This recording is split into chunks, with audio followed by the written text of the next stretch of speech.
പകൽക്കാലവും ദൈവ വചനത്തിൻ്റെ മുൻപിലിരിപ്പാനായിട്ട് ദൈവം നമ്മെ കൂട്ടിവരുത്തിയിരിക്കുകയാണ്. இந்த பகல் வேளையிலே தேவனுடைய வசனத்துக்கு முன்பதாக தேவன் நம்மை கூட்டி சேர்த்திருக்கிறார். ഇന്നലെ നാം ചിന്തിച്ച ആ വിഷയത്തിൻ്റെ തുടർച്ചയാണ് ഇന്നും നാം ചിന്തിക്കാനായിട്ട് പോകുന്നത്. நேற்றைக்கு நாம் சிந்தித்ததனுடைய தொடர்ச்சியை தான் இன்றைக்கும் நாம் சிந்திக்க இருக்கின்றோம். ദൈവസഭയുടെ അടിസ്ഥാന ഉപദേശങ്ങൾ എന്നുള്ളതാണ് നാം ഇന്നലെ ആരംഭിച്ചതും ഒരു ക്ലാസ് ആ വിഷയം സംബന്ധിച്ചെടുത്തതും.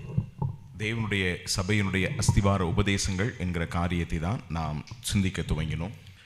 പ്രത്യേകിച്ച് അപ്പോസ്തല പ്രവൃത്തികളുടെ പുസ്തകം 2-ാം അധ്യായം 41-42 വാക്യങ്ങൾ അടിസ്ഥാനമാക്കി 7 അടിസ്ഥാന വിഷയങ്ങളാണ് നാം കണ്ടത്. அப்போஸ்தலர்கள் புத்தகம் 2-ாம் அதிகாரத்தின் 41-42 வசனங்களை அடிப்படையாய் கொண்டு 7 அடிப்படை சத்தியங்களை குறித்து நாம் சிந்தித்தோம்.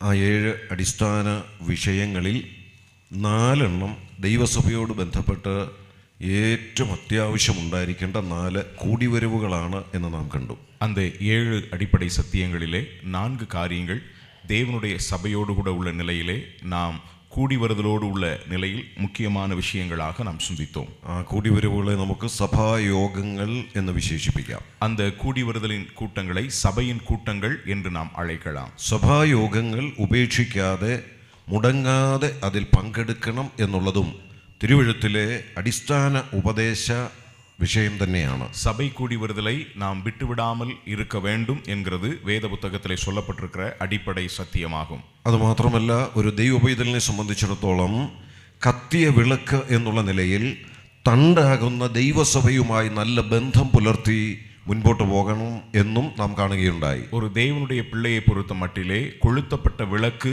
என்கிற நிலையில் விளக்கு தண்டின் மேலே அவன் பிரகாசிக்க வேண்டியவனாக இருக்கின்றான். ഇന്ന് ദൈവസഭയെ സൂചിപ്പിക്കുന്ന ചില ആശയങ്ങൾ രേഖപ്പെടുത്തപ്പെട്ടിട്ടുള്ള ഒരു വേദഭാഗം ഒന്ന് വായിച്ചു കേൾപ്പിക്കുന്നു. இன்றைக்கு தேவனுடைய சபையை குறித்து சொல்லப்பட்டிருக்கிறதான அர்த்தங்களை உடையதான ஒரு வேத பகுதியை வாசிக்க விரும்புகிறேன். പത്രോസ് എഴുതിയ 1-ാം ലേഖനം 2-ാം അധ്യായത്തിന്റെ 5 മുതൽ 9 വരെയുള്ള വാക്യങ്ങൾ. 1 പേതുരു 2-ാം அதிகாரம் 5 തുടങ്ങി 9 വരെയുള്ളதான വസനങ്ങൾ. നിങ്ങളും ജീവനുള്ള കല്ലുകൾ എന്ന പോലെ ആത്മീക ഗൃഹമായി യേശുക്രിസ്തു മുഖാന്തരം ദൈവത്തിനു പ്രസാദമുള്ള ആത്മീക യാഗം കഴിപ്പാൻ തക്ക വിശുദ്ധ പുരോഹിതവർഗമാകേണ്ടതിന് പണിയപ്പെടുന്നു. ഞാൻ ശ്രേഷ്ഠവും മാന്യവുമായൊരു മൂലക്കല്ല് സിയോനിലിടുന്നു. അവനിൽ വിശ്വസിക്കുന്നവർ ലജ്ജിച്ചു പോകുകയില്ല എന്ന് തിരുവെഴുത്തിൽ കാണുന്നുവല്ലോ. വിശ്വസിക്കുന്ന നിങ്ങൾക്ക് ആ മാന്യതയുണ്ട്. വിശ്വസിക്കാത്തവർക്കോ വീട് പണിയുന്നവർ തള്ളിക്കളഞ്ഞ കല്ല് തന്നെ മൂലക്കല്ലും ഇടർച്ചക്കല്ലും തടങ്ങൽപ്പാറയുമായി തീർന്നു. അവർ വചനമനുസരിക്കാകയാൽ ഇടറിപ്പോകുന്നു. അതിന് അവരെ വെച്ചുമിരിക്കുന്നു. നിങ്ങളോ അന്ധകാരത്തിൽ നിന്ന് തൻ്റെ അത്ഭുത പ്രകാശത്തിലേക്ക് നിങ്ങളെ വിളിച്ചവൻ്റെ സൽഗുണങ്ങളെ ഘോഷിപ്പാൻ തക്കവണ്ണം തിരഞ്ഞെടുക്കപ്പെട്ട ഒരു ജാതിയും രാജകീയ പുരോഹിതവർഗവും വിശുദ്ധ വംശവും സ്വന്ത ജനവും ആകുന്നു. ஜீவனுள்ள கற்களைப் போல ஆவிக்கேற்ற மாளிகையாகவும் இயேசு கிறிஸ்து மூலமாய் தேவனுக்கு பிரியமான ஆவிக்கேற்ற பலிகளை செலுத்தும்படிக்கு பரிசுத்த ஆசாரிய கூட்டமாகவும் கட்டப்பட்டு வருகிறீர்கள். அந்தபடியே இதோ தெரிந்து கொள்ளப்பட்டதும் விலையேற பெற்றதுமாயிருக்கிற மூலைக்கல்லை சியோனில் வைக்கிறேன். அதன் மேல் விசுவாசமாயிருக்கிறவன் வெட்கப்படுவதில்லை என்று வேதத்தில் சொல்லி இருக்கிறது. ஆகையால் விசுவாசிக்கிற உங்களுக்கு அது விலையேற பெற்றது. கீழ்ப்படியாமல் இருக்கிறவர்களுக்கோ வீட்டை கட்டுகிறவர்களால் தள்ளப்பட்ட பிரதான மூலைக்கல்லாகிய அந்த கல் இடறதுக்கேதுவான கல்லும் விழுகிறதற்கேதுவான கன்மலையுமாயிற்று. அவர்கள் திருவசனத்திற்கு கீழ்ப்படியாதவர்களாயிருந்து இடறுகிறார்கள். அதற்கென்றே நியமிக்கப்பட்டவர்களாயும் இருக்கிறார்கள். நீங்களோ உங்களை அந்தகாரத்தினின்று தம்முடைய ஆச்சரியமான ஒளியிடத்திற்கு வரவழைத்தவருடைய புண்ணியங்களை அறிவிக்கும்படிக்கு தெரிந்து கொள்ளப்பட்ட சந்ததியாயும் ராஜரீகமான ஆசாரிய கூட்டமாயும் பரிசுத்த ஜாதியாயும் அவருக்கு சொந்தமான ஜனமாயும் இருக்கிறீர்கள். പത്രോസ് അപ്പോസ്തലൻ എഴുതിയ ചില വാക്കുകളാണ് നാം ഈ ലേഖനത്തിൽ വായിക്കുന്നത്. பேதுரு அப்போஸ்தலன் எழுதின சில வார்த்தைகளை தான் இந்த நிருபத்திலே வாசிக்கின்றோம். ദൈവസഭയെ സംബന്ധിക്കുന്ന ചില പ്രത്യേക പരാമർശനങ്ങൾ ഈ വേദഭാഗത്ത് നാം കാണുന്നുണ്ട്. தேவனுடைய சபையை குறித்து சொல்லப்பட்டிருக்கிற சில விசேஷமான வார்த்தைகளை நாம் இங்கே பார்க்கின்றோம். പ്രത്യേകിച്ച് സഭയെ വിശേഷിപ്പിക്കുന്ന 3 വാക്കുകൾ ഈ വായിച്ച വാക്യങ്ങളിൽ കാണാം. விசேஷமாக சபையை விசேஷித்து சொல்லக்கூடியதான 3 வார்த்தைகளை இந்த வேத பகுதியிலே நாம் பார்க்க முடியும். അതിൽ ഒന്നാമത്തത് 5-ാം വാക്യത്തിൽ തന്നെ നാം കാണുന്നുണ്ട്. அதிலே முதலாவது காரியத்தை 5ஆம் வசனத்திலே நாம் பார்க்கின்றோம். നിങ്ങളും ജീവനുള്ള കല്ലുകൾ എന്ന പോലെ ആത്മീക ഗൃഹമായി. நீ ஜீவனுள்ள கற்களைப் போல ஆவிக்கேற்ற மாளிகையாகவும். അവിടെ ആത്മീക ഗൃഹം എന്ന വാക്ക് ഉപയോഗിച്ചിട്ടുണ്ട്. அங்கே ஆவிக்கேற்ற மாளிகை என்று சொல்லப்பட்டிருக்கிறது. ഈ ലേഖനവും സഭയ്ക്ക് അല്ലെങ്കിൽ വിശ്വാസികൾക്ക് എഴുതി കൊടുക്കുന്ന ലേഖനമാണ്. இந்த நிருபமானது சபைக்கு அல்லது விசுவாசிகளுக்கு எழுதப்பட்டதான ஒரு நிருபம். ആ വിശ്വാസികൾ ഉൾപ്പെട്ട് നിൽക്കുന്ന കൂട്ടത്തെ കുറിച്ചാണ് അവിടെ രേഖപ്പെടുത്തിയിരിക്കുന്നത്. அந்த விசுவாசிகள் இருக்கக்கூடியதான கூட்டத்தை குறித்து தான் இங்கே சொல்லப்பட்டிருக்கிறது. അപ്പോൾ അവിടെ ആ കൂട്ടത്തെ വിശേഷിപ്പിക്കുന്ന വാക്കാണ് അത് ഒരു ആത്മീക ഗൃഹമാണ്. அந்த கூட்டத்தை விசேஷித்து சொல்லக்கூடியதான ஒரு வார்த்தை தான் ஆவிக்கேற்ற மாளிகை என்பதாகும். ബൈബിളിന്റെ പഴയ നിയമത്തിലും വീട് അല്ലെ ഭവനം ഗൃഹം എന്നൊക്കെയുള്ള ആ ആശയം വരുന്ന വാക്ക് ഉപയോഗിച്ചിട്ടുണ്ട്. பழைய ஏற்பாட்டிலே வீடு பவனம் இல்லம் என்கிறதான வார்த்தைகளை நாம் பார்க்க முடியும். ആ വാക്ക് അവിടെ ഉപയോഗിച്ചിട്ടുള്ളത് ഇസ്രായേൽ ജനത്തെ വിശേഷിപ്പിക്കുവാൻ വേണ്ടിയാണ്. அந்த வார்த்தை அங்கே பயன்படுத்தப்பட்டிருக்கிறது இஸ்ரவேல் ஜனங்களை விசேஷித்து சொல்லும்படியாக. ദൈവത്തിന്റെ ഭവനം എന്നാണ് അവരെ വിശേഷിപ്പിച്ചിട്ടുള്ളത്. தேவனுடைய வீடு என்கிற நிலையிலே அவர்கள் சொல்லப்பட்டிருக்கிறார்கள். സംഖ്യാപുസ്തകം ഉൾപ്പെടെ വേദപുസ്തകത്തിലെ പഴയ നിയമത്തിൽ ആ വാക്ക് ആവർത്തിച്ച് പല പ്രാവശ്യം കാണാൻ കഴിയും. என்னாகும் புத்தகம் உட்பட பழைய ஏற்பாட்டிலே பல பகுதிகளிலே அந்த வார்த்தைகள் மறுபடியும் சொல்லப்பட்டிருக்கிறதை பார்க்க முடியும். പുതിയ നിയമത്തിലേക്ക് വരുമ്പോഴും ഇസ്രായേൽ ജനത്തെ സൂചിപ്പിച്ചുകൊണ്ട് ആ വാക്ക് നാം കാണുന്നുണ്ട്. புதிய ஏற்பாட்டை வாசிக்கும் பொழுதும் இஸ்ரவேல் ஜனங்களை சுட்டி காண்பிக்கக்கூடிய நிலையிலே அந்த வார்த்தை பயன்படுத்தப்பட்டிருக்கிறது. എബ്രായ ലേഖനം അതിന്റെ 3-ാം അധ്യായത്തിൽ മോശയെ കുറിച്ചും മോശയുടെ ശുശ്രൂഷകളെ കുറിച്ചും പറയുന്നു. எபிரேயர் நிருபம் 3ஆம் அதிகாரத்திலே மோசேயை குறித்தும் மோசேயின் ஊழியத்தை குறித்தும் நாம் இங்கே வாசிக்கின்றோம். അവിടെ മോശയുടെ ശുശ്രൂഷയെ കുറിച്ച് പറയുമ്പോൾ ഇങ്ങനെ പറയുന്നു, മോശ ദൈവഭവനത്തിലൊക്കെയും വിശ്വസ്തനായിരുന്നു എന്ന്. அங்கே மோசேயினுடைய ஊழியத்தை குறித்து சொல்லும் பொழுது நாம் இவ்விதமாய் வாசிக்கிறோம். மோசே தேவனுடைய வீட்டில் எங்கும் உண்மையுள்ளவனாக இருந்தான். മോശ ശുശ്രൂഷ ചെയ്തതും മോശ വിശ്വസ്തത പുലർത്തിയതുമായ മേഖല ദൈവത്തിന്റെ ഭവനം എന്നാണ് അവിടെ വിശേഷിപ്പിച്ചിട്ടുള്ളത്. மோசே ஊழியம் செய்ததும் மோசே உண்மையுள்ளவனாக காணப்பட்டதும் தேவனுடைய வீடு என்று அங்கே சொல்லப்பட்டிருக்கிறது. മോശയുടെ ശുശ്രൂഷ ഇസ്രായേൽ ജനത്തിന്റെ മധ്യേ ആയിരുന്നു. மோசே தன்னுடைய ஊழியத்தை இஸ்ரவேல் ஜனங்களின் நடுவிலே செய்தார். ആ ഇസ്രായേൽ ജനത്തെ സംബന്ധിച്ചിടത്തോളം അവരുടെ ആത്മീകവും അതുപോലെ തന്നെ ദേശീയവുമായ ഒരു നേതൃത്വം മോശയ്ക്കുണ്ടായിരുന്നതായി നാം കാണുന്നുണ്ട്. இஸ்ரவேல் ஜனங்களை பொறுத்தமட்டிலே அவர்களுடைய ஆவிக்குரிய அதே நேரத்திலே தேசத்தின் நிலையிலே ஒரு தலைமைத்துவ பொறுப்பை அங்கே மோசே அவர் உடையவராக இருந்தார். അവർ ഈജിപ്തിലെ അടിമത്തത്തിൽ കിടന്നപ്പോൾ അവിടെ നിന്ന് അവരെ വിടുവിക്കുവാൻ ദൈവത്താൽ ഉപയോഗിക്കപ്പെട്ട അവരുടെ നേതാവായിരുന്നു മോശ. அவர்கள் எகிப்திலே அடிமைகளாக இருந்த பொழுது அங்கே இருந்து அவர்களை விடுதலை செய்யும்படியாக பயன்படுத்தப்பட்டதான ஒரு தலைவனாக மோசே காணப்பட்டார். അത് മാത്രമല്ല, ദൈവത്തിന്റെ ആലോചനകൾ ജനത്തിന് പകർന്നു കൊടുക്കുവാൻ, പ്രത്യേകിച്ച് ന്യായപ്രമാണത്തിന്റെ പ്രമാണങ്ങൾ കൊടുക്കുവാൻ ദൈവത്താൽ ഉപയോഗിക്കപ്പെട്ടതും മോശ എന്ന ആ ആത്മീക നേതാവാണ്. தேவனுடைய ஆலோசனைகளை ஜனங்களுக்கு கொடுக்கவும், விசேஷமாக நியாயப்பிரமாணம் என்கிறதான சட்டதிட்டங்களை ஜனங்களுக்கு கொடுக்கும்படியாக தேவனாலே பயன்படுத்தப்பட்டதான ஒரு ആവിക്കുரிய தலைவனாக மோசே காணப்பட்டார். അങ്ങനെ നമ്മൾ നോക്കിയാൽ മോശയുടെ ശുശ്രൂഷ എന്ന് പറയുന്നത് ഇസ്രായേൽ ജനത്തിന്റെ നടുവിൽ ഇസ്രായേൽ ജനത്തിനു വേണ്ടി ഉള്ള ശുശ്രൂഷകളായിരുന്നു. அவ்விதமாக நாம் சிந்திப்போம் என்று சொன்னால் மோசே என்கிறதான அந்த தலைவனுடைய ஊழியமானது இஸ்ரவேல் ஜனங்களின் நடுவே இஸ்ரவேல் ஜனங்களுக்காக செய்யப்பட்டதான ஒன்றாக இருந்தது. ആ ശുശ്രൂഷയെ കുറിച്ചാണ് പുതിയ നിയമത്തിലേക്ക് വരുമ്പോൾ എബ്രായ ലേഖനം 3-ാം അധ്യായം പറയുന്നത്. அந்த ஊழியத்தை குறித்து தான் புதிய ஏற்பாட்டிலே எபிரேயர் நிருபம் 3ஆம் அதிகாரத்திலே சொல்லப்பட்டிருக்கிறது. മോശ വിശ്വസ്തനായിരുന്നു.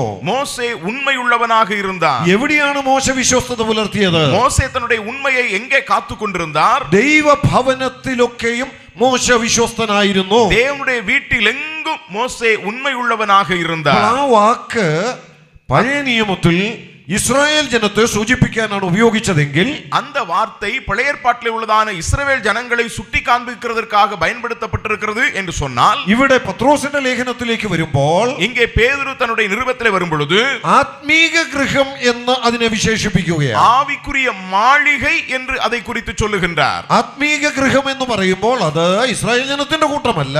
ஆவிக்குரிய மாளிகை என்று சொல்லும் பொழுது அது இஸ்ரவேல் கூட்டம் அல்ல, അത് ദൈവസഭയെയാണ് സൂചിപ്പിക്കുന്നത്. அது தேவனுடைய சபையை சுட்டி காண்பிக்கிறது. പത്രോസിന്റെ ലേഖനത്തിലെ 1-ാം അധ്യായം അവസാന വാക്യങ്ങളും 2-ാം അധ്യായത്തിന്റെ ആദ്യ വാക്യങ്ങളും നമ്മൾ വായിച്ചാൽ ആത്മീകം എന്ന് വിശേഷിപ്പിക്കുന്ന 4 ആശയങ്ങളെ നമുക്ക് ഇവിടെ കാണാൻ കഴിയും. பேதுருடைய முதலாம் நிருபத்தினுடைய 1ஆம் அதிகாரத்தின் பிந்திய பகுதியும் 2ஆம் அதிகாரத்தின் முந்திய பகுதியும் இணைத்து வாசித்து பார்ப்போம் என்று சொன்னால் ஆவிக்குரிய என்கிறதான வார்த்தை 4 முறை பயன்படுத்தப்பட்டிருக்கிறதை பார்க்க முடியும். 1-ാം അധ്യായത്തിന്റെ 23-ാം വാക്യത്തിൽ ഇപ്രകാരം വായിക്കുന്നു. 1ஆம் அதிகாரத்தினுடைய 23வது வசனத்தில் இவ்விதமாக வாசிக்கின்றோம். കെടുന്ന ബീജത്താലല്ല കെടാത്തതിനാൽ ജീവനുള്ളതും നിലനിൽക്കുന്നതുമായ ദൈവവചനത്താൽ തന്നെ നിങ്ങൾ വീണ്ടും ജനിച്ചിരിക്കുന്നു. அழிவுள்ள வித்தினால் அல்ல, என்றென்றைக்கும் நிற்கிறதும் ஜீவனுக்கு ஏதுவான தேவவசனமாகிய அழிவில்லாத வித்தினாலே மறுபடியும் ஜனிப்பிக்கப்பட்டிருக்கிறீர்கள். അവിടെ ഒരു ജനനത്തെ കുറിച്ചാണ് നാം വായിക്കുന്നത്. அங்கே ஒரு ஜனனத்தை, பிறப்பை குறித்து நாம் வாசிக்கின்றோம். അത് ഏത് ജനനത്തെ കുറിച്ചാണ് പറഞ്ഞിട്ടുള്ളത്? அது எந்த பிறப்பை குறித்து சொல்லப்பட்டிருக்கிறது? നിങ്ങൾ ജനിച്ചിരിക്കുന്നു എന്ന് പറയുമ്പോൾ, நீங்கள் மறுபடியும் பிறந்திருக்கிறீர்கள் என்று சொல்லும்போது, ഈ ഭൂമിയിലേക്ക് ജനിച്ചു വന്ന കാര്യമല്ല അവിടെ പറയുന്നത്. இந்த பூமியிலே பிறந்த காரியத்தை குறித்து அல்ல இங்கே சொல்லப்பட்டிருக்கிறது. വീണ്ടും ജനനം എന്ന വിഷയമാണ് അവിടെ പറയുന്നത്. மறுபடியும் பிறத்தலை குறித்து தான் அங்கே சொல்லப்பட்டிருக்கிறது. ആ വിഷയത്തെ കുറിച്ച് യോഹന്നാന്റെ സുവിശേഷം അല്പം കൂടെ വിശദമാക്കുന്നുണ്ട്. இந்த காரியத்தை குறித்து யோவான் சுவிசேஷம் கொஞ்சம் கூட தெளிவுபடுத்தி சொல்கிறது. അത് ആത്മാവിനാലുള്ള ജനനമാണ്. அது ആവിயினால் உண்டாகக்கூடிய பிறப்பு. അത് ജഡത്തിന്റെ ഇഷ്ടത്തിലോ രക്തത്തിൽ നിന്നോ പുരുഷന്റെ ഇഷ്ടത്താലോമല്ല, ദൈവത്തിൽ നിന്നത്രേ, ആത്മാവിനാൽ അത്രേ ജനിച്ചത്. அது மாம்ச சித்தத்தினாலோ புருஷனுடைய சித்தத்தினாலோ இரத்தத்தின் சித்தத்தினாலோ அல்ல, ஆவியினாலே பிறத்தல் என்று அங்கே சொல்லப்பட்டிருக்கிறது. 1-ാം അധ്യായത്തിന്റെ 23-ാമത്തെ വാക്യത്തിൽ ഒരു ജനനത്തെ കുറിച്ച് പറയുന്നു. അത് ആത്മീക ജനനമാണ്. 1ஆம் அதிகாரத்தினுடைய 23ஆம் வசனத்திலே ஒரு பிறப்பை குறித்து சொல்லப்பட்டிருக்கிறது. அது ஒரு ஆவிக்குரிய பிறப்பு. 2-ാം അധ്യായം ആരംഭിക്കുമ്പോൾ, 2ஆம் அதிகாரம் துவங்கும் போது ഒരു വളർച്ചയുടെ ആവശ്യകത പറയുന്നുണ്ട്. ஒரு வளர்ச்சியினுடைய அவசியத்தை குறித்து சொல்லப்பட்டிருக்கிறது. ഇപ്പോൾ ജനിച്ച ശിശുക്കളെ പോലെ രക്ഷയ്ക്കായി വളരുവാൻ എന്നാണ് അവിടെ പറയുന്നത്. நீங்கள் வளரும்படி புதிதாய் பிறந்த குழந்தைகளைப் போல என்று வாசிக்கின்றோம். ആ വളർച്ചയും ആത്മീക വളർച്ചയാണ് സൂചിപ്പിക്കുന്നത്. இந்த வளர்ச்சியும் ஆவிக்குரிய வளர்ச்சியை தான் சுட்டி காண்பிக்கிறது. അപ്പോൾ ആത്മീക ജനനത്തെ കുറിച്ച് പറഞ്ഞു. ஆகவே ஆவிக்குரிய பிறப்பை குறித்து சொல்லப்பட்டிருக்கிறது. ആത്മീകമായി ജനിച്ചവർ ആത്മീകമായി വളരണമെന്ന് പറഞ്ഞു. ஆவிக்குரிய நிலையிலே பிறந்தவர்கள் ஆவிக்குரிய நிலையிலே வளர வேண்டும் என்றும் சொல்லப்பட்டிருக்கிறது. അങ്ങനെ ആത്മീകമായി വളരണമെങ്കിൽ, அவ்விதமாக ஆவிக்குரிய நிலையிலே வளர வேண்டும் என்றால் അതിനു പറ്റിയ വീട്ടിൽ വേണം നിങ്ങൾ വളരുവാൻ. அதற்கு ஏற்ற ஒரு வீட்டிலே நீங்கள் வளர வேண்டும். നല്ല പോഷണം കിട്ടാൻ സാധ്യതയുള്ള വീട്ടിൽ, நல்ல போஷாக்கு கிடைக்கக்கூடிய சாத்தியமுள்ள வீட்டில், നല്ല കൂട്ടായ്മ അനുഭവിക്കാൻ കഴിയുന്ന വീട്ടിൽ, நல்ல ஐக்கியமுள்ளதான வீட்டில், നല്ല സ്നേഹം ലഭിക്കുന്ന വീട്ടിൽ, நல்ல அன்பு கிடைக்கக்கூடிய வீட்டில், അങ്ങനെ ഒരു ഭവനത്തിൽ വേണം നിങ്ങൾ വളരുവാൻ. அப்படிப்பட்டதான ஒரு வீட்டில் தான் நீங்கள் வளர வேண்டும். അവിടെ വളരുന്നവരാണ് ശരിയായി വളരുന്നത്. அங்கே வளருகிறவர்கள் தான் சரியாய் வளருகிறவர்கள். അതേതാണ് ആ വീട്? அந்த வீடு என்ன? ആ വീടിനെ ഇവിടെ വിശേഷിപ്പിക്കുന്നു ആത്മീക ഗൃഹം. அந்த வீட்டை குறித்து இங்கே நாம் வாசிக்கிறோம் ஆவிக்குரிய மாளிகை அல்லது അഥവാ வீடு. ദൈവസഭ എന്നാണ് അവിടെ അർത്ഥമാക്കുന്നത്. அதாவது தேவ சபை என்று தான் இங்கே சொல்லப்பட்டிருக்கிறது. അവൻ ദൈവസഭ എന്ന് പറയുന്നത് ஆகவே தேவனுடைய சபை என்று சொல்கிறது ആത്മീക കൂട്ടായ്മയുടെ സ്ഥാനമാണ്. ஆவிக்குரிய ஐக்கியத்தினுடைய இடம். അവിടെയാണ് നമുക്ക് ആത്മീകമായ ഭക്ഷണം ലഭിക്കേണ്ടത്. அங்கேதான் நமக்கு ஆவிக்குரிய ஆகாரம் கிடைக்கிறது. അവിടെയാണ് അന്യോന്യമുള്ള സ്നേഹവും കരുതലും അനുഭവിക്കാൻ കഴിയേണ്ടത്. அங்கேதான் ஒருவரை ஒருவர் பட்சமாய் விசாரிக்கக்கூடியதான அன்பு கிடைக்கிறது. ആ ഭവനമാണ് ആത്മീക ഗൃഹം അഥവാ ദൈവസഭ. அந்த வீடுதான் ஆவிக்குரிய சபையாகிய மாளிகை. ഒന്ന് ആത്മീക ജനനം എന്ന് പറയുന്നു, ஒன்று ஆவிக்குரிய பிறப்பு என்று சொல்லப்பட்டிருக்கிறது. 2 ആത്മീക വളർച്ചയെ കുറിച്ച് പറയുന്നു, 2 ஆவிக்குரிய வளர்ச்சியை குறித்து சொல்லப்பட்டிருக்கிறது. 3 ആത്മീക ഗൃഹത്തെ കുറിച്ച് പറയുന്നു, 3 ஆவிக்குரிய வீட்டை மாளிகை குறித்து சொல்லப்பட்டிருக்கிறது. ഈ ആത്മീക ഗൃഹത്തിൽ വന്നാൽ നിങ്ങൾ എന്താ ചെയ്യേണ്ടത്? இனி ஆவிக்குரிய வீட்டிற்கு வந்தால் என்ன செய்ய வேண்டும்? 5-ാം വാക്യത്തിൽ തന്നെ പറയുന്നുണ്ട്. இந்த 5ஆம் வசனத்தில் தானே சொல்லப்பட்டிருக்கிறது. ദൈവത്തിനു പ്രസാദമുള്ള ആത്മീക യാഗം കഴിക്കുക. தேவனுக்கு பிரியமான ஆவிக்கேற்ற பலிகளை செலுத்த வேண்டும். അപ്പൊ അടുത്ത പദം ആത്മീക യാഗം എന്നുള്ളതാണ്. அடுத்த வார்த்தை ஆவிக்குரிய பலி என்பதாகும். ഞാൻ 4 വാക്കുകളൊന്ന് സൂചിപ്പിച്ചു എന്ന് മാത്രമേ ഉള്ളൂ. இந்த 4 வார்த்தைகளை உங்களுக்கு சுட்டி காண்பித்தேன் என்கிறது மட்டுமே. ഒന്നുകൂടെ ഒന്ന് പറയാം. நான் கொஞ்சம் கூட சொல்லுகிறேன். ആത്മീക ജനനം, ஆவிக்குரிய பிறப்பு, ആത്മീക വളർച്ച, ஆவிக்குரிய வளர்ச்சி, ആത്മീക ഗൃഹം, ஆவிக்குரிய இல்லம் மாளிகை, ആത്മീക യാഗം, ஆவிக்குரிய பலி. ഇതിൽ ആത്മീക ഗൃഹം എന്നുള്ളതാണ് നമ്മുടെ ഇന്നത്തെ വിഷയം. ஆகவே இதிலே ஆவிக்குரிய மாளிகை அல்லது ஆவிக்குரிய வீடு என்கிறதா நம்முடைய இன்றைய சிந்தனை. ആ ആത്മീക ഗൃഹത്തെ കുറിച്ച് ഇവിടെ പറയുന്നത്, அந்த ஆவிக்குரிய மாளிகை குறித்து சொல்லும்போது അത് പണിയപ്പെട്ടുകൊണ്ടിരിക്കുന്നു എന്ന്, அது கட்டப்பட்டு கொண்டு வருகிறது என்று வாசிக்கிறோம். നമ്മുടെ കർത്താവ് ഈ ഭൂമിയിലായിരുന്നപ്പോൾ ഇങ്ങനെയാണ് പറഞ്ഞത്, நம்முடைய ஆண்டவர் இந்த பூமியில் இருந்தபொழுது விதமாய் சொன்னார், ഞാൻ എന്റെ സഭയെ പണിയും. நான் என்னுடைய சபையை கட்டுவேன். ആ പണി കർത്താവ് നടത്തിയത് அப்போஸ்தல பிரவர்த்திகள் புத்தகம் 2ஆம் அத்தியாயத்திலுണ്ട്. அந்த வேலையை ஆண்டவர் துவங்கினது அப்போஸ்தல நடபடிகள் புத்தகம் 2ஆம் அதிகாரத்தில் இருக்கிறது. ആ ഭാഗം നാം ഇന്നലെ വിശദമായി ചിന്തിച്ചതാണ്. அந்த பகுதியை நேற்று நாம் விலாவரியாக சிந்தித்தோம். അന്ന് ആ പണി ആരംഭിച്ചു. அன்றைக்கு அந்த வேலை துவங்கினது. കർത്താവാണ് അത് ആരംഭിച്ചത്. ஆண்டவர் தான் அதை துவங்கினார். എന്നാൽ അതിന്റെ പണി ഇന്നും തുടർന്നുകൊണ്ടിരിക്കുകയാണ്. ஆனால் அதனுடைய வேலை இன்றைக்கும் தொடர்ந்து கொண்டிருக்கிறது.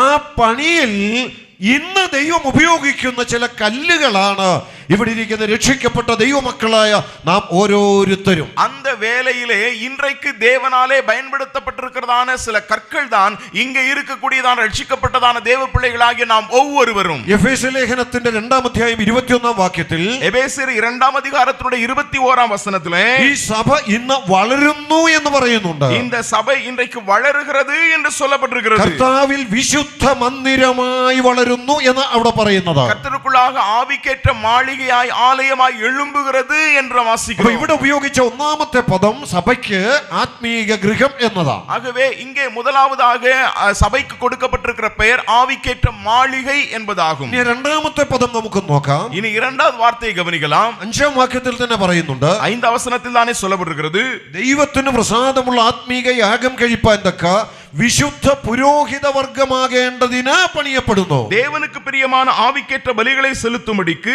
பரிசுத்த ஆசாரிய கூட்டமாக கட்டப்பட்டு வருகிறீர்கள். സഭയിലുള്ളവരെ പുരോഹിത വർഗം എന്നാണ് ഇവിടെ വിശേഷിപ്പിച്ചിരിക്കുന്നത്. சபையில இருக்கக்கூடியவர்களை ஆசாரிய கூட்டம் என்று இங்கே சொல்லப்பட்டிருக்கிறது. സഭയുടെ ഉപദേശ വിഷയങ്ങളിൽ പ്രാധാന്യം അർഹിക്കുന്ന ഒന്ന് തന്നെയാണത്. இது சபையினுடைய போதனை விஷயங்களிலே முக்கியத்துவம் கொடுக்கக்கூடிய ஒன்றாக இருக்கிறது. ഇത് പഴയ നിയമ പശ്ചാത്തലത്തിൽ കൂടിയാണ് രേഖപ്പെടുത്തിയിട്ടുള്ളത്. இது பழைய ஏற்பாட்டு பின்னணியோடு கூட இங்கே சொல்லப்பட்டிருக்கிறது. പഴയ നിയമത്തിൽ പൗരോഹിത്യം ദൈവം അനുവദിച്ചിരുന്നു. பழைய ஏற்பாட்டிலே ஆசாரிய ஊழியத்தை தேவன் ஏற்படுத்தி இருந்தார். പക്ഷേ ആ പൗരോഹിത്യത്തിന് ചില പ്രത്യേകതകൾ ഉണ്ടായിരുന്നു. ஆனால் அந்த ஆசாரிய ஊழியத்திற்கு சில விசேஷங்கள் இருந்தது. അത് യഹൂദന്മാരുടെ ഇടയിലെ 12 ഗോത്രങ്ങളിൽ ഒരു പ്രത്യേക ഗോത്രത്തിന് മാത്രം അനുവദിച്ചിരുന്നതാണ്. அது யூதர்கள் நடுவிலே 12 கோத்திரங்களிலே ஒரு குறிப்பிட்ட கோத்திரத்துக்கு மட்டுமே கொடுக்கப்பட்டிருந்தது. മറ്റു ഗോത്രങ്ങളിൽപ്പെട്ട ആർക്കും ആ ശുശ്രൂഷ ചെയ്യുവാൻ അനുവാദമില്ലായിരുന്നു, അവകാശമില്ലായിരുന്നു. மற்ற கோத்திரத்திற்கு உட்பட்டவர்கள் யாருக்கும் அந்த ஊழியத்தை செய்கிறதற்கு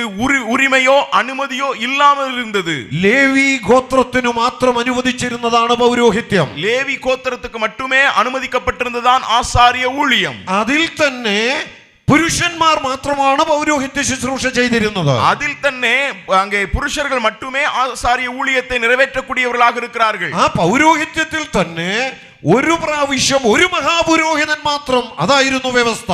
அந்த ஆசாரிய ஊழியத்தில் தானே ஒரு பிரதான ஆசாரியன் மட்டுமே ஊழியத்திற்குள்ளாய் பிரவேசிக்க வேண்டும். എന്നാൽ പുതിയ നിയമത്തിലേക്ക് വരുമ്പോൾ, ஆனால் புதிய ஏற்பாட்டுக்கு வரும்போது, ദൈവസഭയോട് ബന്ധപ്പെട്ട് വരുമ്പോൾ, தேவ சபையோடு தொடர்புபடுத்தி வரும்போது, സഭയിലുള്ള സകലരെയും കുറിച്ച് ബൈബിൾ പറയുന്നു. சபையில் உள்ளதான எல்லாரை குறித்து வேதம் சொல்லுகிறது, നിങ്ങൾ പുരോഹിത വർഗമാണ്.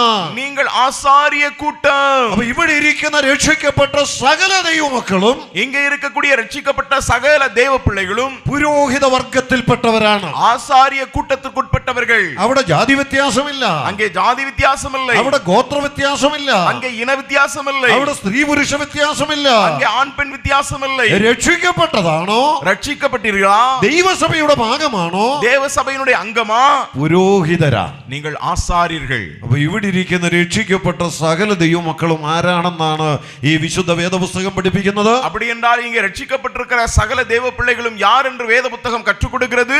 നാം എല്ലാവരും പുരോഹിത വർഗത്തിൽപ്പെട്ടവരാ. நாம் எல்லோரும் ஆசாரிய கூட்டத்தார். അതിന്റെ അർത്ഥം ഇവിടെ ഇരിക്കുന്ന നാം എല്ലാവരും പുരോഹിതരാ. அப்படி என்றால் இங்கே இருக்கக்கூடிய நாம் எல்லோரும் ஆசாரியர்கள். പുരോഹിതർ എന്നുള്ള നിലയിൽ നമ്മുടെ ശുശ്രൂഷകൾക്ക് വ്യത്യാസമുണ്ട്. ஆசாரியர்கள் என்கிற நிலையிலே நம்முடைய ஊழியங்களுக்கு வித்தியாசம் இருக்கிறது. പഴയ നിയമ പുരോഹിതന്മാർ ചെയ്തതുപോലുള്ള യാഗങ്ങൾ കഴിക്കേണ്ടുന്നവരല്ല നാം. பழைய ஏற்பாட்டிலே உள்ளதான ஆசாரியர்கள் செய்தது போல பலிகள் செலுத்த வேண்டியவர்கள் அல்ல நாம். എന്നാൽ ഇന്ന് നാം അർപ്പിക്കേണ്ട ചില യാഗങ്ങളുണ്ട്. ஆனால் இன்றைக்கு நாம் செலுத்த வேண்டிய சில பலிகள் இருக்கிறது. അതിലൊന്ന് ഇവിടെ പറഞ്ഞിട്ടുണ്ട്. அதிலே ஒன்று இங்கே சொல்லப்பட்டிருக்கிறது. ആത്മീക യാഗം കഴിക്കുക, ஆவிக்கேற்ற பலிகளை செலுத்த வேண்டும். അത് അല്പം പിന്നാലെ ഞാൻ വിശദീകരിക്കുന്നുണ്ട്. அது கொஞ்சம் பின்னாலே நான் விளக்கி சொல்லுவேன். അപ്പോൾ ഇവിടെ നമ്മെ വിശേഷിപ്പിക്കുന്നു നാം പുരോഹിത വർഗമാണ്. இங்கே நம்மை குறித்து சொல்லப்பட்டிருக்கிறது நாம் ஆசாரிய கூட்டம். നാം പുരോഹിത വർഗമാണെങ്കിൽ, நாம் ஆசாரிய கூட்டம் என்றால் നാം കൂടി വരുന്ന സ്ഥാനം ഏതാ? நாம் கூடி வரக்கூடிய இடம் என்ன? ആ സ്ഥാനത്തെ സഭയെന്ന് നമ്മൾ പറയും. அந்த இடத்தை சபை என்று நாம் சொல்லுகிறோம். നാം പഴയ നിയമവുമായി ഒന്ന് ബന്ധപ്പെടുത്തി നോക്കാം. நாம் பழைய ஏற்பாட்டோடு கூட கொஞ்சம் தொடர்புபடுத்தி பார்க்கலாம். പഴയ നിയമത്തിലെ ദേവാലയത്തിന്റെ ചിത്രം ഒന്ന് കാണുക. பழைய ஏற்பாட்டினுடைய தேவாலயத்தினுடைய சித்திரத்தை மனதிலே சிந்தியுங்கள். പ്രധാന 3 സ്ഥാനങ്ങളാണ് ഉണ്ടായിരുന്നത്. முக்கியமான 3 இடங்கள் இருந்தது. ഒന്ന്, എല്ലാവർക്കും വരാവുന്ന പ്രാകാരം എന്ന് പറയുന്ന സ്ഥാനം. ஒன்று எல்லாரும் கடந்து வரக்கூடியதான பிரகாரம் என்பதாகும். അതിനപ്പുറത്ത് വിശുദ്ധ സ്ഥലം. அதற்கு அடுத்த நிலையிலே பரிசுத்த ஸ்தலம். അവിടെ പുരോഹിതന്മാർ മാത്രം പ്രവേശിക്കുന്നു. அங்கே ஆசாரிகள் மட்டுமே கடந்து போகிறார்கள். അതിനപ്പുറത്ത് അതിവിശുദ്ധ സ്ഥലം. அதற்கு அடுத்த நிலையிலே மகா பரிசுத்த ஸ்தலம். അവിടെ ആണ്ടിൽ ഒരിക്കൽ മഹാപുരോഹിതൻ മാത്രം പ്രവേശിക്കുന്നു. அங்கே வருஷத்திற்கு ஒரு முறை பிரதான ஆசாரியர் மட்டுமே பிரவேசிக்கிறார். അപ്പോൾ ഈ 3 പ്രത്യേക സ്ഥാനങ്ങളിൽ, ஆகவே இந்த 3 விசேஷித்த இடங்களில் പ്രാകാരത്തിലാണ് എല്ലാവർക്കും വരാവുന്നത്. அந்த பிராகாரத்தில் தான் எல்லாரும் வர முடியும். ഈ വിശുദ്ധ സ്ഥലവും അതിവിശുദ്ധ സ്ഥലവും இந்த பரிசுத்த ஸ்தலமும் மகா பரிசுத்த ஸ்தலமும் പുരോഹിത വർഗത്തിനു മാത്രം പ്രവേശിക്കാവുന്ന സ്ഥലമാണ്. ஆசாரிய கூட்டத்தார் மட்டுமே பிரவேசிக்க கூடியவர்கள். ഈ 2 സ്ഥാനങ്ങളെയും ചേർത്ത് இந்த 2 இடங்களையும் சேர்த்து പുതിയ നിയമത്തിലേക്ക് വരുമ്പോൾ புதிய ஏற்பாட்டுக்கு வரும்போது ഇങ്ങനെ പറഞ്ഞിട്ടുണ്ട്, இப்படி சொல்லப்பட்டிருக்கிறது, വിശുദ്ധ മന്ദിരം. பரிசுத்த ஆலயம். എബ്രായ ലേഖനത്തിലൊക്കെ ആ പദം നമുക്ക് കാണാം. எபிரேயர் நிருபத்திலும் இந்த வார்த்தையை கவனிக்க முடியும். വിശുദ്ധ സ്ഥലവും അതിവിശുദ്ധ സ്ഥലവും ചേർന്ന് വിശുദ്ധ മന്ദിരം എന്ന് വിശേഷിപ്പിക്കപ്പെടുന്നു. பரிசுத்த ஸ்தலமும் மகா பரிசுத்த ஸ்தலமும் இணைத்து அது பரிசுத்த ஆலயமாய் விசேஷப்படுத்தப்படுகிறது. അങ്ങനെ വിശുദ്ധ മന്ദിരത്തിങ്കിൽ அவ்விதமான பரிசுத்த ஆலயத்திலே ആർക്കാ പ്രവേശിക്കാൻ കഴിയുന്നത്? யார் பிரவேசிக்க முடியும்? പുരോഹിത വർഗത്തിന്. ஆசாரிய கூட்டத்தார். ഇവിടെ പത്രോസിന്റെ ലേഖനം പറയുന്നു, இங்கே பேதுருவின் நிருபத்திலே നിങ്ങൾ சொல்லப்பட்டிருக்கிறது, അഥവാ നമ്മൾ പുരോഹിത വർഗമാണ്. நீங்கள் அல்லது நாம் ஆசாரிய கூட்டம். അങ്ങനെയെങ്കിൽ നാം കൂടി വരുന്ന ആ സ്ഥലത്തെ പുരോഹിത വർഗത്തിനു മാത്രം പ്രവേശിക്കാവുന്ന സ്ഥലം എന്നുള്ള നിലയിൽ വിശുദ്ധ മന്ദിരം എന്ന് വിശേഷിപ്പിക്കാം. அவ்விதமாக நாம் கூடி வரக்கூடியதான அந்த இடத்தை, ஆசாரிய கூட்டத்தார் மட்டுமே கடந்து வரக்கூடியதான அந்த இடத்தை பரிசுத்த ஆலயம் என்று நாம் விசேஷப்படுத்தலாம். അത് എഫേസ്യ ലേഖനം 2-ാം അധ്യായം 21-ാം വാക്യം വ്യക്തമാക്കുന്നുമുണ്ട്. അതേ എഫേസ്യർ 2-ാം അധികാരത്തിന്റെ 21-ാം വചനം തെളിവുപെടുത്തുகிறது. അവിടെ സഭയെ കുറിച്ച് ഇങ്ങനെയാണ് പറയുന്നത്, அங்கே சபையை குறித்து விதமாய் சொல்லப்பட்டிருக்கிறது, വിശുദ്ധ മന്ദിരമായി വളരുന്നു, பரிசுத்த ஆலயமாக எழும்புகிறது. എബ്രായ ലേഖനം 10-ാം അധ്യായം 19 മുതലുള്ള വാക്യങ്ങളിലും അത് പറയുന്നുണ്ട്. எபிரேயர் 10-ാം അധികാരത്തിൻ 19 തുടങ്ങിയുള്ളதான വചനങ്ങളിലും சொல்லப்பட்டிருக்கிறது. നമുക്ക് ഇന്ന് വിശുദ്ധ മന്ദിരത്തിലേക്കുള്ള പ്രവേശനത്തിന് ധൈര്യമുണ്ട്. இன்றைக்கு நாம் பரிசுத்த ஸ்தலத்திலே பிரவேசிக்கக்கூடியதான தைரியம் இருக்கிறது. അപ്പോൾ ദൈവസഭ വിശുദ്ധ മന്ദിരം എന്ന് വിശേഷിപ്പിച്ചിരിക്കുന്നു. அப்படி என்றால் தேவனுடைய சபை பரிசுத்த ஆலயம் என்று சொல்லப்பட்டிருக்கிறது. അപ്പോൾ സഭയെ വിശേഷിപ്പിക്കുന്ന 2 വാക്കുകൾ കണ്ടു. ஆகவே சபையை விசேஷித்து சொல்லக்கூடிய 2 வார்த்தைகளை பார்க்கிறோம். ഒന്ന് ആത്മീക ഗൃഹം, ஒன்று ஆவிக்கேற்ற மாளிகை, 2 വിശുദ്ധ മന്ദിരം. இரண்டாவது பரிசுத்த ஆலயம். മൂന്നാമത്തെ പദം 9-ാം വാക്യത്തിലുണ്ട്. மூன்றாவது வார்த்தை 9-ாம் வசனத்தில் இருக்கிறது. നിങ്ങളോ അന്ധകാരത്തിൽ നിന്ന് തന്റെ അത്ഭുത പ്രകാശത്തിലേക്ക് നിങ്ങളെ വിളിച്ചവന്റെ. நீங்களோ உங்களை அந்தகாரத்தினின்று தம்முடைய ஆச்சரியமான ஒளியிடத்திற்கு வரவழைத்தவருடைய. അവിടെ വിശ്വാസികളെ വിളിച്ച കാര്യം പറയുകയാണ്. அங்கே விசுவாசிகளை அழைத்த காரியம் சொல்லப்பட்டிருக்கிறது. നിങ്ങൾ അന്ധകാരത്തിൽ കിടന്നവരാണ്. நீங்கள் அந்தகாரத்தில் இருந்தவர்கள். അതിന്റെ അർത്ഥം പാപത്തിൽ കിടന്നവരാണ് என்று சொன்னால் அதனுடைய அர்த்தம் பாவத்தில் இருந்தவர்கள். അഥവാ ദൈവത്തോട് ബന്ധമില്ലാതെ ജീവിച്ചവരാണ്. அதாவது தேவனோடு கூட தொடர்பில்லாது வாழ்ந்தவர்கள். എന്നാൽ ദൈവം നിങ്ങളെ വിളിച്ചു. ஆனால் தேவன் உங்களை அழைத்தார். അന്ധകാരത്തിൽ നിന്ന് രക്ഷിച്ചു. அந்தகாரத்தினின்று உங்களை ரட்சித்தார். എന്നിട്ട് എവിടെയാ കൊണ്ടുവന്നാക്കിയിരിക്കുന്നത്? இப்பொழுது എங்கே கொண்டு வந்து ആ வைத்திருக்கிறார்? വിളിച്ച ആളിന്റെ അത്ഭുത പ്രകാശത്തിലേക്ക്, அழைத்தவருடைய ஆச்சரியமான ஒளியிடத்திற்கு. നിങ്ങളെ അന്ധകാരത്തിൽ നിന്ന് തന്റെ അത്ഭുത പ്രകാശത്തിലേക്ക് വിളിച്ചു. உங்களை അന്ധകാരത്തിനിன்று തമ്മുடைய ആശ്ചര്യமான ஒளியிடத்திற்கு. യേശുവിനെ തന്നെ വിളിച്ചമെന്ന് ബൈബിൾ വിശേഷിപ്പിക്കുന്നുണ്ട്. இயேசு கிறிஸ்துவை തന്നെ அழைத்தார் என்று சொல்லப்பட்டிருக்கிறது. ഞാൻ ലോകത്തിന്റെ വെളിച്ചമെന്ന് കർത്താവ് അവകാശപ്പെട്ടിട്ടുണ്ട്. நான் உலகத்திற்கு வெளிச்சமாய் ஒளியாய் இருக்கிறேன் என்று இயேசு கிறிஸ்துவே உரிமை பாராட்டி இருக்கிறார். ഏതു മനുഷ്യനെയും പ്രകാശിപ്പിക്കുന്ന സത്യവെളിച്ചമെന്ന് യോഹന്നാൻ 1-ൽ പറഞ്ഞിട്ടുണ്ട്. எந்த மனிதனை பிரகாசிப்பிக்கிற மெய்யான ஒளி என்று யோவானிலே சொல்லப்பட்டிருக்கிறது. അപ്പോൾ യേശുക്രിസ്തു താൻ തന്നെ വെളിച്ചമാണ്. இயேசு கிறிஸ்து அவர்தானே ஒளியாய் താൻ இருக்கிறார். തന്നെ സത്യവെളിച്ചമാണ്. அவர்தானே மெய்யான ஒளியாய் இருக்கிறார். എന്നാൽ ഇവിടെ പറയുന്നു ஆனால் இங்கே ആ சொல்லப்படுகிறது സത്യവെളിച്ചമായ ക്രിസ്തു அந்த மெய்யான ஒளியாகிய கிறிஸ்து നിങ്ങളെ വിളിച്ച് உங்களை അழைத்து ഇന്ന് എവിടെയാക്കി വെച്ചിരിക്കുന്നു? உங்களை எங்கே வைத்திருக்கிறார்? തന്റെ അത്ഭുത പ്രകാശത്തിൽ. நம்முடைய ஆச்சரியமான ஒளியிடத்திற்கு. അതേതാണ് തന്റെ അത്ഭുത പ്രകാശം? அவருடைய ஆச்சரியமான ஒளி. അത് ദൈവസഭയെ കുറിച്ച് താൻ പറഞ്ഞിട്ടുണ്ട്. அது தேவனுடைய சபையை குறித்து சொல்லப்பட்டிருக்கிறது. ഞാൻ എന്റെ സഭയെ പണിയും, நான் என் சபையை கட்டுவேன். അവൾ കർത്താവ് എന്റെ എന്ന് അവകാശപ്പെട്ടിരിക്കുന്നത് ஆகவே ஆண்டவர் என்னுடையது என்று உரிமை பாராட்டுகிறார். ദൈവസഭയെ കുറിക്കുന്നു. தேவ சபையை குறிக்கிறது. അങ്ങനെയെങ്കിൽ ഇവിടെ പറയുന്ന തന്റെ അത്ഭുത പ്രകാശം എന്നത് എന്നെയും നിങ്ങളെയും വിളിച്ചു കൊണ്ടാക്കി വെച്ചിരിക്കുന്ന ദൈവസഭയെ സൂചിപ്പിക്കുന്ന ഒരു പദമാണ്. அவ்விதமாக தம்முடைய ஆச்சரியமான ஒளி என்று சொல்லுகிறது என்னையும் உங்களையும் அழைத்து ஆண்டவர் பிரித்தெடுத்து வைத்திருக்கிறதான அவருடைய சபையை குறித்து சொல்லப்பட்டிருக்கிறது. സഭയെ സൂചിപ്പിക്കുന്ന എത്ര പദങ്ങൾ ഈ വേദഭാഗത്ത് നമ്മൾ കണ്ടു? அப்படி என்றால் சபையை குறித்து சொல்லப்பட்டிருக்கிற எத்தனை வார்த்தைகளை இந்த வேத பகுதியிலிருந்து பார்க்கிறோம். ഒന്ന് ആത്മീക ഗൃഹം, ஒன்று ആവിക്കേറ്റ മാളിகை, രണ്ട് വിശുദ്ധ മന്ദിരം, இரண்டாவது பரிசுத்த ஆலயம், മൂന്ന് അത്ഭുത പ്രകാശം, மூன்று ஆச்சரியமான ஒளி. ഇനി ആ പുരോഹിത വർഗം എന്ന പദത്തിലേക്ക് ഒന്ന് വരിക. இனி ஆசாரிய கூட்டம் என்கிற வார்த்தைக்கு வாருங்களேன். വിശുദ്ധ മന്ദിരത്തിൽ പ്രവേശിക്കുന്നവർ പുരോഹിതന്മാരാണ്. பரிசுத்த ஆலயத்திலே பிரவேசிக்கிறவர்கள் ஆசாரியர்கள். ഇത് എങ്ങനെ നമുക്ക് വിശുദ്ധ മന്ദിരത്തിൽ പ്രവേശനം കിട്ടി? இனி எப்படி இந்த பரிசுத்த ஆலயத்துக்குள்ளாக நமக்கு பிரவேசிக்க முடியாத வாக்கியம் கிடைத்தது? എബ്രായ ലേഖനം 10-ാം അധ്യായം 19-ാമത്തെ വാക്യം. எபிரேயர் 10-ാം அதிகாரத்தினுடைய 19-ാം വചനത്തിലെ, അതുകൊണ്ട് സഹോദരന്മാരെ, യേശു തന്റെ ദേഹം എന്ന തിരശീലയിൽ കൂടി നമുക്ക് പ്രതിഷ്ഠിച്ച ജീവനുള്ള പുതുവഴിയായി തന്റെ രക്തത്താൽ വിശുദ്ധ മന്ദിരത്തിലേക്കുള്ള പ്രവേശനത്തിന് ധൈര്യവും. ஆகையால் சகோதரரே, நாம் பரிசுத்த ஸ்தலத்தில் பிரவேசிப்பதற்கு இயேசுவானவர் தமது மாம்சமாகிய திரையின் வழியாய் புதிதும் ஜீவனுமான மார்க்கத்தை நமக்கு உண்டிடப்பட வேண்டியால் அந்த மார்க்கத்தின் வழியாய் பிரவேசிப்பதற்கு அவருடைய இரத்தத்தினாலே நமக்கு தைரியம் உண்டாயிருக்கிறபடியினாலும். വിശുദ്ധ മന്ദിരത്തിലേക്ക് പ്രവേശിപ്പാൻ നമുക്ക് ധൈര്യം തന്നിട്ടുണ്ട്. பரிசுத்த ஆலயத்திலே ஸ்தலத்தில் பிரவேசிக்கிறதற்கு நமக்கு தைரியம் கிடைத்திருக்கிறது. ഈ വിശുദ്ധ മന്ദിരം എന്നുള്ള പദം സ്വർഗത്തെ സൂചിപ്പിക്കാനും തിരുവെഴുത്തിൽ ഉപയോഗിച്ചിട്ടുണ്ട്. இந்த பரிசுத்த ஸ்தலம் என்று சொல்லப்பட்டிருக்கிறதான இந்த இடமானது பரலோகத்தை குறித்து சொல்லும்படியாகவும் வேத புத்தகத்திலே சொல்லப்பட்டிருக்கிறது. എന്നാൽ എഫേസ്യർ 2:21 വിശുദ്ധ മന്ദിരം എന്നുള്ളത് സഭയെ സൂചിപ്പിക്കുന്നു. எபேசியர் 2:21 பரிசுத்த ஆலயம் என்கிறது சபையை குறித்து சொல்லப்பட்டிருக்கிறது. പുരോഹിത വർഗത്തിന് പ്രവേശനമുള്ള സ്ഥാനം വിശുദ്ധ മന്ദിരമാകയാൽ ഈ ഭാഗവും വിശുദ്ധ മന്ദിരത്തെ സൂചിപ്പിക്കുന്നു. அங்கே ஆசாரியர்கள் பிரவேசிக்க கூடியதான இடமானது பரிசுத்த ஆலயமாய் இருக்கிறபடியினாலே இந்த பகுதியும் பரிசுத்த ஆலயத்தை குறித்து சொல்லப்பட்டிருக்கிறது. ഇവിടെ എബ്രായ ലേഖനത്തിൽ അത് വിശുദ്ധ മന്ദിരമാണ് എന്നുള്ളതിന് മറ്റൊരു തെളിവുണ്ട്. இங்கே எபிரேயர் நிருபத்திலே இது பரிசுத்த ஆலயம் என்கிறதற்கு மற்றொரு சாட்சி உண்டு. നിങ്ങളെ വിശുദ്ധ മന്ദിരത്തിലേക്ക് പ്രവേശിപ്പിച്ചിരിക്കുന്നു എന്ന് പറഞ്ഞിട്ട് உங்களை பரிசுத்த ஸ்தலத்தில் பிரவேசிப்பதற்கு என்று சொல்லிவிட்டு അതിന്റെ തൊട്ടു താഴെ പറയുകയാണ്, அதற்கு கீழே சொல்லப்பட்டிருக்கிறது, അതുകൊണ്ട് സഭായോഗങ്ങളെ ഉപേക്ഷിക്കരുത്. ஆகையால் சபையின் கூடி வருதலை விட்டு விடாதிருங்கள். എന്തുകൊണ്ട്? எதனாலே? സഭയിൽ നിങ്ങൾക്ക് പ്രവേശനത്തിന് ധൈര്യം തന്നിട്ടുണ്ട്. சபையிலே பிரவேசிக்கிறதற்கு உங்களுக்கு தைரியம் கிடைத்திருக்கிறது. ആകയാൽ സഭായോഗങ്ങളെ ഉപേക്ഷിക്കരുത്. ஆகையே சபையின் கூடி வருதலை விட்டு விடாதிருங்கள். ഇതെങ്ങനെയാ നമുക്ക് വിശുദ്ധ മന്ദിരത്തിൽ പ്രവേശനം തന്നത്? இந்த பரிசுத்த ஆலயத்தில் நாம் எப்படி பிரவேசிக்க முடியும்?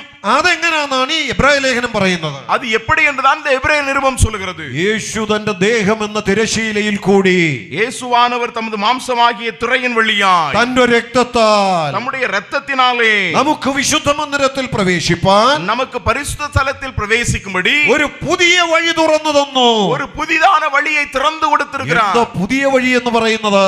என்ன புதிய வழி என்று சொல்கிறது? ദേവാലയത്തിലെ പ്രാകാരത്തിൽ നിന്ന് വിശുദ്ധ മന്ദിരത്തിൽ പ്രവേശിപ്പാൻ ഒരു വഴിയുണ്ട്. தேவாலயத்திலே பிரகாரத்திலிருந்து பரிசுத்த ஸ்தலத்திலே பிரவேசிப்பதற்கு ஒரு பாதை இருக்கிறது. ആ വിശുദ്ധ സ്ഥലത്ത് നിന്ന് അതിവിശുദ്ധ സ്ഥലത്തേക്ക് പ്രവേശിക്കാൻ ഒരു വഴിയുണ്ട്. அந்த பரிசுத்த ஸ்தலத்திலிருந்து மகா பரிசுத்தலத்திலே பிரவேசிக்கிறதுக்கு ஒரு மார்க்கம் இருக்கிறது. അതൊക്കെ ചില തിരശീലകൾ കൊണ്ട് മറച്ചിരിക്കുകയാണ്. அந்த வழியெல்லாம் திரைச்சீலையை கொண்டு மறைக்கப்பட்டிருக்கிறது. എന്നാൽ യേശുവിന്റെ ക്രൂശുമരണത്തോട് ബന്ധപ്പെട്ട് ஆனால் இயேசு கிறிஸ்துவினுடைய சிலுவை மரணத்தோடுள்ள தொடர்பிலே ദേവാലയത്തിലെ തിരശീല മേൽ തൊട്ട് അടിയോളം ചീന്തിപ്പോയി. அந்த தேவாலய திரைச்சீலை மேல் தொடங்கி கீழ் வரைக்குமாக அது கிழிந்து போனது. ആ വഴി എന്നേക്കുമായി തുറന്നു തന്നു. அந்த வழி என்றென்றைக்குமாய் திறக்கப்பட்டிருக்கிறது. അത് സൂചിപ്പിക്കുന്ന ഒരു യാഥാർത്ഥ്യമുണ്ട്. அது சுட்டி காண்பிக்கக்கூடிய ஒரு உண்மை இருக்கிறது. പറയുന്നു ദേഹം എന്ന തിരശീല കീറി. இங்கே சரீரமாகிய திரைச்சீலை கிழிக்கப்பட்டது. തന്റെ ശരീരം കാൽവറിയിൽ തകർക്കുവാൻ ഏൽപ്പിച്ചു കൊടുത്തു. தன்னுடைய சரீரத்தை கல்வாரியிலே நொறுக்குகிறதற்கு ஒப்பு கொடுத்தார். അവിടെ ആ തിരശീല കീറപ്പെട്ടതോടെ அந்த திரைச்சீலை கிழிக்கப்பட்டதோடு கூட തടസ്സമില്ല. இன்றைக்கு தடையில்லை. ആർക്കും വിശുദ്ധ മന്ദിരത്തിൽ പ്രവേശിക്കാം. யாரும் பரிசுத்த ஸ்தலத்திலே பிரவேசிக்க முடியும். ഒരു പുതിയ വഴി തുറന്നു തന്നു. ஒரு புதிய மார்க்கம் திறக்கப்பட்டிருக்கிறது. ആ പുതിയ വഴിയെ കുറിച്ച് ഇവിടെ ഒരു വാക്കുകൂടെ പറയുകയാണ്. அந்த புதிய வழியை குறித்து ஒரு வார்த்தை கூட இங்கே சொல்லப்பட்டிருக்கிறது. ജീവനുള്ള പുതിയ വഴി. அது புதிதும் ஜீவனுமான மார்க்கம். അതിന്റെ അർത്ഥം അത് ഇന്നും ജീവിച്ചിരിക്കുന്ന വഴിയാ என்று சொன்னால் அதனுடைய அர்த்தம் இன்றைக்கும் அது ஜீவனுள்ள ஒரு வழி. ഇന്നും ആ വഴിയിലൂടെ ആർക്കും വിശുദ്ധ മന്ദിരത്തിൽ പ്രവേശിക്കാം. இன்றைக்கும் அந்த வழியின் வழியாக யாரும் பரிசுத்த ஸ்தலத்திலே பிரவேசிக்க முடியும். ഇന്നും തകർക്കപ്പെട്ട ആ തിരശീല, ആ ശരീരം, ചൊരിയപ്പെട്ട രക്തം, അതിലൂടെ ഏതൊരു വ്യക്തിക്കും ഈ തിരശീലയ്ക്കകത്തോടെ ദൈവസഭ എന്ന വിശുദ്ധ മന്ദിരത്തിലേക്ക് പ്രവേശിപ്പാനുള്ള ധൈര്യം തന്നിട്ടുണ്ട്. இன்றைக்கும் அந்த திரை கிழிக்கப்பட்டதான அந்த சரீரத்தின் வழியாக, அந்த இரத்தத்தின் வழியாக யாரும் இந்த பரிசுத்த ஸ்தலத்திலே பிரவேசிக்கக்கூடிய ஸ்லாக்கியம் கிடைத்திருக்கிறது. ഇവിടെ വിശുദ്ധ മന്ദിരത്തിലെ പുരോഹിത വർഗത്തെ രണ്ട് വിശേഷണങ്ങൾ കൊണ്ട് വിശേഷിപ്പിച്ചിട്ടുണ്ട്. இந்த பரிசுத்த ஸ்தலத்திலே ஆசாரிய கூட்டத்தை ரெண்டு விசேஷ வார்த்தைகள் சொல்லி சொல்லப்பட்டிருக்கிறது. 1 പത്രോസ് 2-ാം അധ്യായം 5-ാം വാക്യം ഒന്നുകൂടെ നോക്കുക. 1 பேதுரு 2-ാം അധികാരത്തിന്റെ 5-ാം വചനത്തെ മറുപടിയും ഗവനിപ്പോം. ദൈവത്തിനു പ്രസാദമുള്ള ആത്മീക യാഗം കഴിപ്പാൻ തക്ക വിശുദ്ധ പുരോഹിത വർഗമാകേണ്ടതിന് தேவனுக்கு பிரியமான ஆவிக்கேற்ற பலிகளை செலுத்தும்படிக்கு பரிசுத்த ஆசாரிய கூட்டமாகவும். അപ്പം ഈ വിശുദ്ധ മന്ദിരത്തെ എങ്ങനെ വിശേഷിപ്പിച്ചിരിക്കുന്നത്? இந்த பரிசுத்த ஸ்தலம் எவ்விதமாக விசேஷப்படுத்தப்பட்டிருக்கிறது? അല്ലെങ്കിൽ ഈ പുരോഹിത വർഗത്തെ എങ്ങനെയാ വിശേഷിപ്പിച്ചിരിക്കുന്നത്? அல்லது இந்த ஆசாரிய கூட்டத்தை எவ்விதமாக விசேஷப்படுத்தி വിശുദ്ധ சொல்லப்பட்டிருக்கிறது? പുരോഹിത വർഗം. பரிசுத்த ஆசாரிய கூட்டம். വേറൊരു വിശേഷണം 9-ാം വാക്യത്തിലുണ്ട്. வேறொரு விசேஷமும் 9-ാം വചനത്തിൽ இருக்கிறது. നിങ്ങളെ വിളിച്ചവന്റെ സൽഗുണങ്ങളെ ഘോഷിപ്പാൻ തക്കവണ്ണം തിരഞ്ഞെടുക്കപ്പെട്ട ഒരു ജാതിയും രാജകീയ പുരോഹിത വർഗവും വിശുദ്ധ വംശവും സ്വന്ത ജനവുമാകുന്നു. உங்களை அழைத்தவருடைய புண்ணியங்களை அறிவிக்கும்படிக்கு தெரிந்து கொள்ளப்பட்ட சந்ததியும் ராஜரீகமான ஆசாரிய கூட்டமும் பரிசுத்த ஜாதியாயும் இருக்கிறீர்கள். അപ്പോൾ ഈ പുരോഹിത വർഗത്തെ രണ്ട് നിലകളിൽ വിശേഷിപ്പിച്ചിരിക്കുക. இந்த ஆசாரிய கூட்டத்தை ரெண்டு விதங்களிலே விசேஷப்படுத்தி சொல்லப்பட்டிருக்கிறது. ஒன்று ആദ്യം 5-ാം വാക്യത്തിൽ പറയുന്നു വിശുദ്ധ പുരോഹിത വർഗം. 5-ാം വചനത്തിലെ முதலாவது சொல்லப்பட்டிருக்கிறது பரிசுத்த ஆசாரிய கூட்டம். 9-ാം വാക്യം പറയുന്നു രാജകീയ പുരോഹിത വർഗം. 9-ാം വചനം சொல்லுகிறது ராஜரீக ஆசாரிய கூட்டம். ഇതൊരു അളവിൽ പറഞ്ഞാൽ പുതിയ നിയമ പുരോഹിത വർഗത്തിന് മാത്രം അവകാശപ്പെടാൻ കഴിയുന്ന ഒരു പ്രത്യേകതയാണ്. ஒரு விதத்திலே சொல்ல வேண்டும் என்றால் புதிய ஏற்பாட்டிலே கொடுக்கப்பட்டிருக்கிறதான ஆசாரிகள் மட்டுமே அங்கே உரிமை பாராட்டத்தக்கதான ஒரு மேன்மை இது. ദൈവസഭയുടെ പൗരോഹിത്യത്തിന് മാത്രമുള്ള പ്രത്യേകത. தேவ சபையினுடைய அந்த சுதந்திரத்துக்கு கொடுக்கப்பட்டிருக்கிறதான ஒரு விசேஷம். അതിലെ രാജകീയ പുരോഹിത വർഗം എന്നുള്ളതൊന്ന് ശ്രദ്ധിക്കുക. അതിലെ ராஜரீக ஆசாரிய கூட்டம் என்கிறதை கவனியுங்கள். രണ്ട് പദവികളാണ് നാം അവിടെ കാണുന്നത്. இங்க ரெண்டு பதவிகளை நாம் இங்கே பார்க்கிறோம். ഒന്ന് രാജകീയ പദവിയുണ്ട്, ஒன்று ராஜரீக பதவி உண்டு, മറ്റൊന്ന് പുരോഹിത പദവിയുണ്ട്. இரண்டாவது ஆசாரிய பதவியும் உண்டு. ഇത് രണ്ടുകൂടെ ചേർത്താ പറഞ്ഞിരിക്കുന്നത്. இவைகள் இரண்டும் சேர்த்து இங்கே சொல்லப்பட்டிருக்கிறது. രാജകീയ പുരോഹിത വർഗം, ராஜரீக ஆசாரிய கூட்டம். പഴയ നിയമത്തിലേക്ക് ഒന്ന് ചെല്ലാം. பழைய ஏற்பாட்டுக்கு போவோமே. യഹൂദന്മാരുടെ ഇടയിൽ ദൈവം പൗരോഹിത്യം അനുവദിച്ചു. யூதர்கள் நடுவிலே தேவன் அந்த சுதந்திர ஆசாரிய ஊழியத்தை ஏற்படுத்தினார். രാജത്വം ദൈവം അനുവദിച്ചു. அங்கே ராஜரீகத்தை ஏற்படுத்தினார். ഇത് രണ്ടും നാം ഒന്നെടുത്ത് പഠിച്ചാൽ, இவை இரண்டையும் நாம் கவனிப்போம் என்றால், അവർക്ക് ദൈവം അനുവദിച്ചു കൊടുത്ത ആദ്യത്തെ രാജാവ് ശൗൽ. அவர்களுக்கு தேவனால் அனுமதிக்கப்பட்ட முதல் ராஜா சவுல். അവർക്ക് ദൈവം അനുവദിച്ചു കൊടുത്ത ആദ്യത്തെ പുരോഹിതൻ അഹരോൻ. அவர்களுக்கு தேவனால் அனுமதிக்கப்பட்ட முதல் ஆசாரியன் ஆரோன். പിന്നീട് അങ്ങോട്ട് ധാരാളം പുരോഹിതന്മാരുണ്ട്. அதைத் தொடர்ந்து ஏராளமான ஆசாரியர்கள் உண்டு. പിന്നീട് അങ്ങോട്ട് ധാരാളം രാജാക്കന്മാരുണ്ട്. அதைத் தொடர்ந்து ஏராளமான ராஜாக்கள் வந்தார்கள். എന്നാൽ രാജാവും പുരോഹിതനും കൂടെയായിരുന്ന എത്ര പേരുണ്ടായിരുന്നു അവരുടെ ഇടയിൽ? ஆனால் ராஜாவும் ஆசாரியர்களுமாயிருந்த எத்தனை பேர் அவர்கள் நடுவில் இருந்தார்கள்? എത്ര പേരുണ്ടായിരുന്നു? எத்தனை பேர் இருந்தாங்க? ഇവിടെ ആൻസർ പറഞ്ഞിട്ടുണ്ട്. இங்க ஆன்சர் சொல்லியிருக்காங்க. അങ്ങനെ ആരുമില്ലായിരുന്നു. அப்படி யாரும் இல்லை. രാജാവും പുരോഹിതനും കൂടിയായ ആരുമില്ല.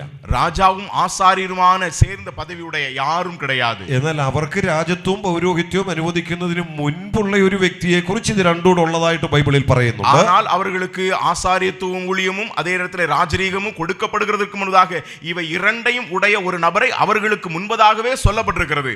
ആരായിരുന്നു? யார் அது? മൽക്കിസദേക്കിനെ കുറിച്ച് പറയുന്നു. மெல்கிசதேக்கை குறித்து சொல்லப்பட்டிருக்கு. എന്നാൽ യഹൂദന്മാർക്ക് ഇത് അനുവദിച്ചു കൊടുത്തതിന് ശേഷം, ஆனால் யூதர்களுக்கு இங்கே கொடுக்கப்பட்ட பின்பு അവരാണ് ദൈവത്തിന്റെ സ്വന്തം ജനം, அவர்கள்தான் தேவனுடைய சொந்த ஜனம், അവരാണ് ദൈവത്തിന്റെ ഭവനം, அவர்கள்தான் தேவனுடைய வீடு. അവരുടെ ഇടയിൽ அவர்கள் நடுவிலே ഇത് രണ്ടും കൂടെ വഹിച്ച് ഒരുത്തരെയും നാം കാണുന്നില്ല. இந்த இரண்டு காரியங்களையும் உடைய ஒருவரையும் பார்க்க முடியாது. എന്താ കാരണം? காரணம் என்ன? രാജത്വം അനുവദിച്ചത് യഹൂദ ഗോത്രത്തിനാണ്. அங்கே ராஜரீகம் கொடுக்கப்பட்டது யூதா கோத்திரத்திற்கு. പൗരോഹിത്യം അനുവദിച്ചത് ലേവി ഗോത്രത്തിനാണ്. ஆசாரிய ஊழியம் கொடுக்கப்பட்டது லேவி கோத்திரத்திற்கு. ഒരാൾക്ക് ഈ രണ്ട് ഗോത്രത്തിലും കൂടെ ജനിക്കാൻ പറ്റുമോ? ஒரு மனுஷன் இந்த ரெண்டு கோத்திரத்திலும் பிறக்க முடியுமா? അതുകൊണ്ട് அதனால ഇത് രണ്ടും കൂടെ വഹിച്ച് ഒരു വ്യക്തിയെയും നാം இந்த ரெண்டையும் உடையதான எந்த ஒரு நபரையும் பழைய ஏற்பாட்டிலே நாம் பார்க்க முடியாது. എന്നാൽ പുതിയ നിയമത്തിലേക്ക് വന്നേ. ஆனால் புதிய ஏற்பாட்டுக்கு வாருங்களேன். രക്ഷിക്കപ്പെട്ട ദൈവമക്കളായ നമ്മുടെ അവസ്ഥ എന്താ വചനം പറയുന്നത്? ரட்சிக்கப்பட்ட தேவ பிள்ளைகளாகிய நம்முடைய நிலை குறித்து வேதவசனம் என்ன சொல்கிறது? നാം സഭ എന്ന വിശുദ്ധ മന്ദിരത്തിലെ പ്രവേശനത്തിന് അവകാശം കിട്ടിയവരാണ്. நாம் சபை என்கிறதான பரிசுத்த ஸ்தலத்திலே பிரவேசிக்கிறதற்கு சாக்கியம் பெற்றவர்கள். നമ്മുടെ പൗരോഹിത്യത്തെ കുറിച്ച് പറയുകയാണ്. நம்முடைய ஆசாரியத்துவத்தை குறித்து சொல்லப்பட்டிருக்கிறது. രാജകീയ പൗരോഹിത്യമാണ്. ராஜரீக ஆசாரிய கூட்டம். രണ്ട് പദവിയും ചേർന്നാണ് നമുക്ക് ദൈവം തന്നിരിക്കുന്നത്. இரண்டு பதவியும் இணைத்து தேவன் நமக்கு கொடுத்திருக்கிறார். അതാണ് ദൈവസഭയുടെ പ്രത്യേകത. அதுதான் தேவ சபையினுடைய விசேஷம். അതാണ് സഭയുടെ പൗരോഹിത്യം. அதுதான் தேவரி ஆசாரிய கூட்ட ஊழியம். അങ്ങനെയാണെങ്കിൽ നമ്മൾ ഇവിടെ ഇരിക്കുന്ന ദൈവസഭയുടെ ഭാഗമായവര് പഴയ നിയമത്തിലെ വലിയ വലിയ വ്യക്തികളെക്കാളൊക്കെ എത്രയോ ശ്രേഷ്ഠത അനുഭവിക്കുന്നവരാ. அப்படி என்றால் இங்கே இருக்கக்கூடியதான தேவ பிள்ளைகளாக நாம் ஒவ்வொருவரும் பழைய ஏற்பாட்டில் உள்ளதான எத்தனையோ மனிதர்களை விட விசேஷித்ததான ஸ்லாக்கியம் பெற்றவர்களாக இருக்கிறோம். ഇസ്രായേലിലെ രാജാക്കന്മാരുടെ പേര് പറയുമ്പോൾ ആദ്യം നമ്മുടെ മനസ്സിൽ വരുന്നത് ആരുടെ പേരാ? இஸ்ரவேலுடைய ராஜாக்களுடைய பெயர் சொல்லும் பொழுது முதலாவது நம்முடைய மனதிலே வரக்கூடிய நபர் யார் தெரியுமா? ഇവിടെ പറഞ്ഞു കഴിഞ്ഞു, ദാവീദ്. இங்கே சொன்னார்கள் தாவீது. ഇസ്രായേലിലെ രാജാക്കന്മാരിൽ പ്രബലനായിരുന്ന വ്യക്തി, இஸ்ரவேலிலே ராஜாக்கள் நடுவிலே பிரசித்தி பெற்றவனாயிருந்தவன். നമ്മുടെ കർത്താവ് പോലും അറിയപ്പെടുന്നത് ദാവീദ് പുത്രനാ. நம்முடைய ஆண்டவர் கூட அழைக்கப்படுகிறார் தாவீதின் குமாரன். നമ്മുടെ കർത്താവ് ഇനിയും ഒന്ന് ഭരിക്കാൻ പോകുമായ ലോകം മുഴുവൻ 1000 ആണ്ട് അന്ന് ആരുടെ സിംഹാസനത്തിലിരിക്കാൻ പോണേ? ദാവീദിന്റെ സിംഹാസനത്തിൽ ഇരുന്ന ஆண்டவர் 1000 ஆண்டு அரசாட்சி ஆளுகை செய்யும் பொழுது அங்கே யாருடைய சிங்காசனத்தில் உட்கார்ந்து இருக்க போகிறார்? தாவீதின் சிங்காசனத்திலே. ആ രാജാവായിരുന്ന ദാവീദിന്റെ ഹൃദയത്തിൽ ഒരു ആഗ്രഹം, എനിക്ക് ദേവാലയത്തിൽ ചെന്ന് ദൈവത്തെ ഒന്ന് ആരാധിക്കണം. அந்த ராஜாவாகிய தாவீதுக்கு ஒரு ஆசை, நான் தேவாலயத்தில் போய் தேவனை ஆராதிக்க வேண்டும். പക്ഷേ ദൈവത്തിന്റെ സ്വഭാവം അനുസരിച്ച്, ஆனால் தேவனுடைய குணாதிசயத்தை பொறுத்தமட்டிலே ദാവീദ് അതിന് യോഗ്യനല്ല. தாவீது அதற்கு தகுதி உள்ளவன் அல்ல. ഒരുപക്ഷെ രാജാവായിരിക്കാം, ஒருவேளை அவன் ராஜாவா இருக்கலாம். പക്ഷേ അവൻ നടത്തിയിട്ടുള്ള ഹീന പ്രവൃത്തികൾ അവനെ ദൈവാലയത്തിലോട്ട് അടുക്കുവാൻ യോഗ്യത നശിപ്പിക്കുന്നു. ஆனால் அவனுடைய ஈனமான செயல் அவனை தேவாலயத்தின் அண்டையிலே நிற்கிறதற்கு அவனை தகுதி இழக்க செய்கிறது. 5-ാം സങ്കീർത്തനത്തിന്റെ ആദ്യ വാക്യങ്ങളിൽ നാം ഇങ്ങനെ വായിക്കുന്നുണ്ട്. 5-ാം சங்கீதத்தினுடைய துவக்க வசனத்திலே நாம் இவ்விதமாய் வாசிக்கிறோம். രക്തപാതകവും ചതിവും ഉള്ളവൻ യഹോവയ്ക്ക് അറപ്പാണ്. அங்கே வஞ்சனையும் சதியும் உள்ளவன், இரத்த சிந்தினவன் கர்த்தருக்கு ഇത് அருவருப்பானவன். രണ്ടും ചെയ്തവനാ ദാവീദ്. இவை இரண்டையும் செய்தவன் தாவீது. രക്തപാതകനാണ് ദാവീദ്. அவன் ஒரு கொலைபாதகன் தாவீது. ചതിവ് നടത്തിയവനാണ് ദാവീദ്. அவன் வஞ்சனை செய்தவன் தாவீது. പക്ഷേ അവന് ദൈവാലയത്തിൽ ചെന്ന് ദൈവത്തെ ആരാധിക്കണം. ஆனால் அவனோ தேவாலயத்தில் போய் தேவனை ஆராதிக்க வேண்டும். ആരാധിച്ചോ? ஆராதித்தானா? ദൈവം അനുവദിച്ചു. தேவன் அனுமதித்தார். അവൻ ദേവാലയത്തിലേക്ക് ചെന്നു. அவன் தேவாலயத்திற்கு போனான். ദൈവത്തെ ആരാധിച്ചു. தேவனை ஆராதித்தான். പക്ഷേ ആ കാര്യത്തെ കുറിച്ച് 5-ാം സങ്കീർത്തനത്തിന്റെ 7-ാം വാക്യത്തിൽ പറയുന്നത്, ஆனால் அந்த 5-ാം சங்கீதத்தினுடைய 7-ാം வசனத்திலே அந்த விஷயத்தை குறித்து சொல்லும்போது, അവൻ ദേവാലയത്തിൽ ചെന്ന് ദൈവത്തെ ആരാധിച്ച കാര്യം പറയുക. அவன் தேவாலயத்திலே போய் தேவனை ஆராதித்த விஷயத்தை குறித்து சொல்கிறான். ഞാനോ നിന്റെ കൃപയുടെ ബഹുത്വത്താൽ, நானோ உம்முடைய மிகுந்த கிருபையினாலே നിന്റെ ആലയത്തിലേക്ക് ചെന്ന് உமது ആലയத்துக்குள் பிரவேசித்து വിശുദ്ധ മന്ദിരത്തിനു നേരെ നിങ്കലുള്ള ഭക്തിയോടെ ആരാധിക്കും. உமது பரிசுத்த சந்நிதிக்கு நேரே பயபக்தியுடன் பணிந்து கொள்வேன். ശ്രദ്ധിക്കണം, ഞാൻ ദേവാലയത്തിലേക്ക് വരും. நான் தேவாலயத்துக்கு வருவேன். നിന്റെ കൃപയുടെ ബഹുത്വം കൊണ്ട്. உம்முடைய மிகுந்த கிருபையினாலே പറഞ്ഞാൽ എനിക്ക് യോഗ്യതയില്ല என்று சொன்னால் எனக்கு தகுதி இல்லை. ഞാൻ ചതിവ് നടത്തിയിട്ടുണ്ട്. நான் வஞ்சித்திருக்கிறேன். ഞാൻ രക്തപാതകനാണ്. நான் கொலைபாதகன். ദൈവമുമ്പാകെ അറയ്ക്കപ്പെട്ടവനാണ്. தேவனுக்கு முன்பாக அருவருப்பானவன். പക്ഷേ ഇന്ന് എനിക്ക് ദൈവാലയത്തിൽ വന്ന് ദൈവത്തെ ആരാധിക്കാം. ஆனால் இன்றைக்கு நான் தேவனுடைய ஆலயத்தில் வந்து தேவனை ஆராதிக்கலாம். എന്തുകൊണ്ട്? எதனாலே?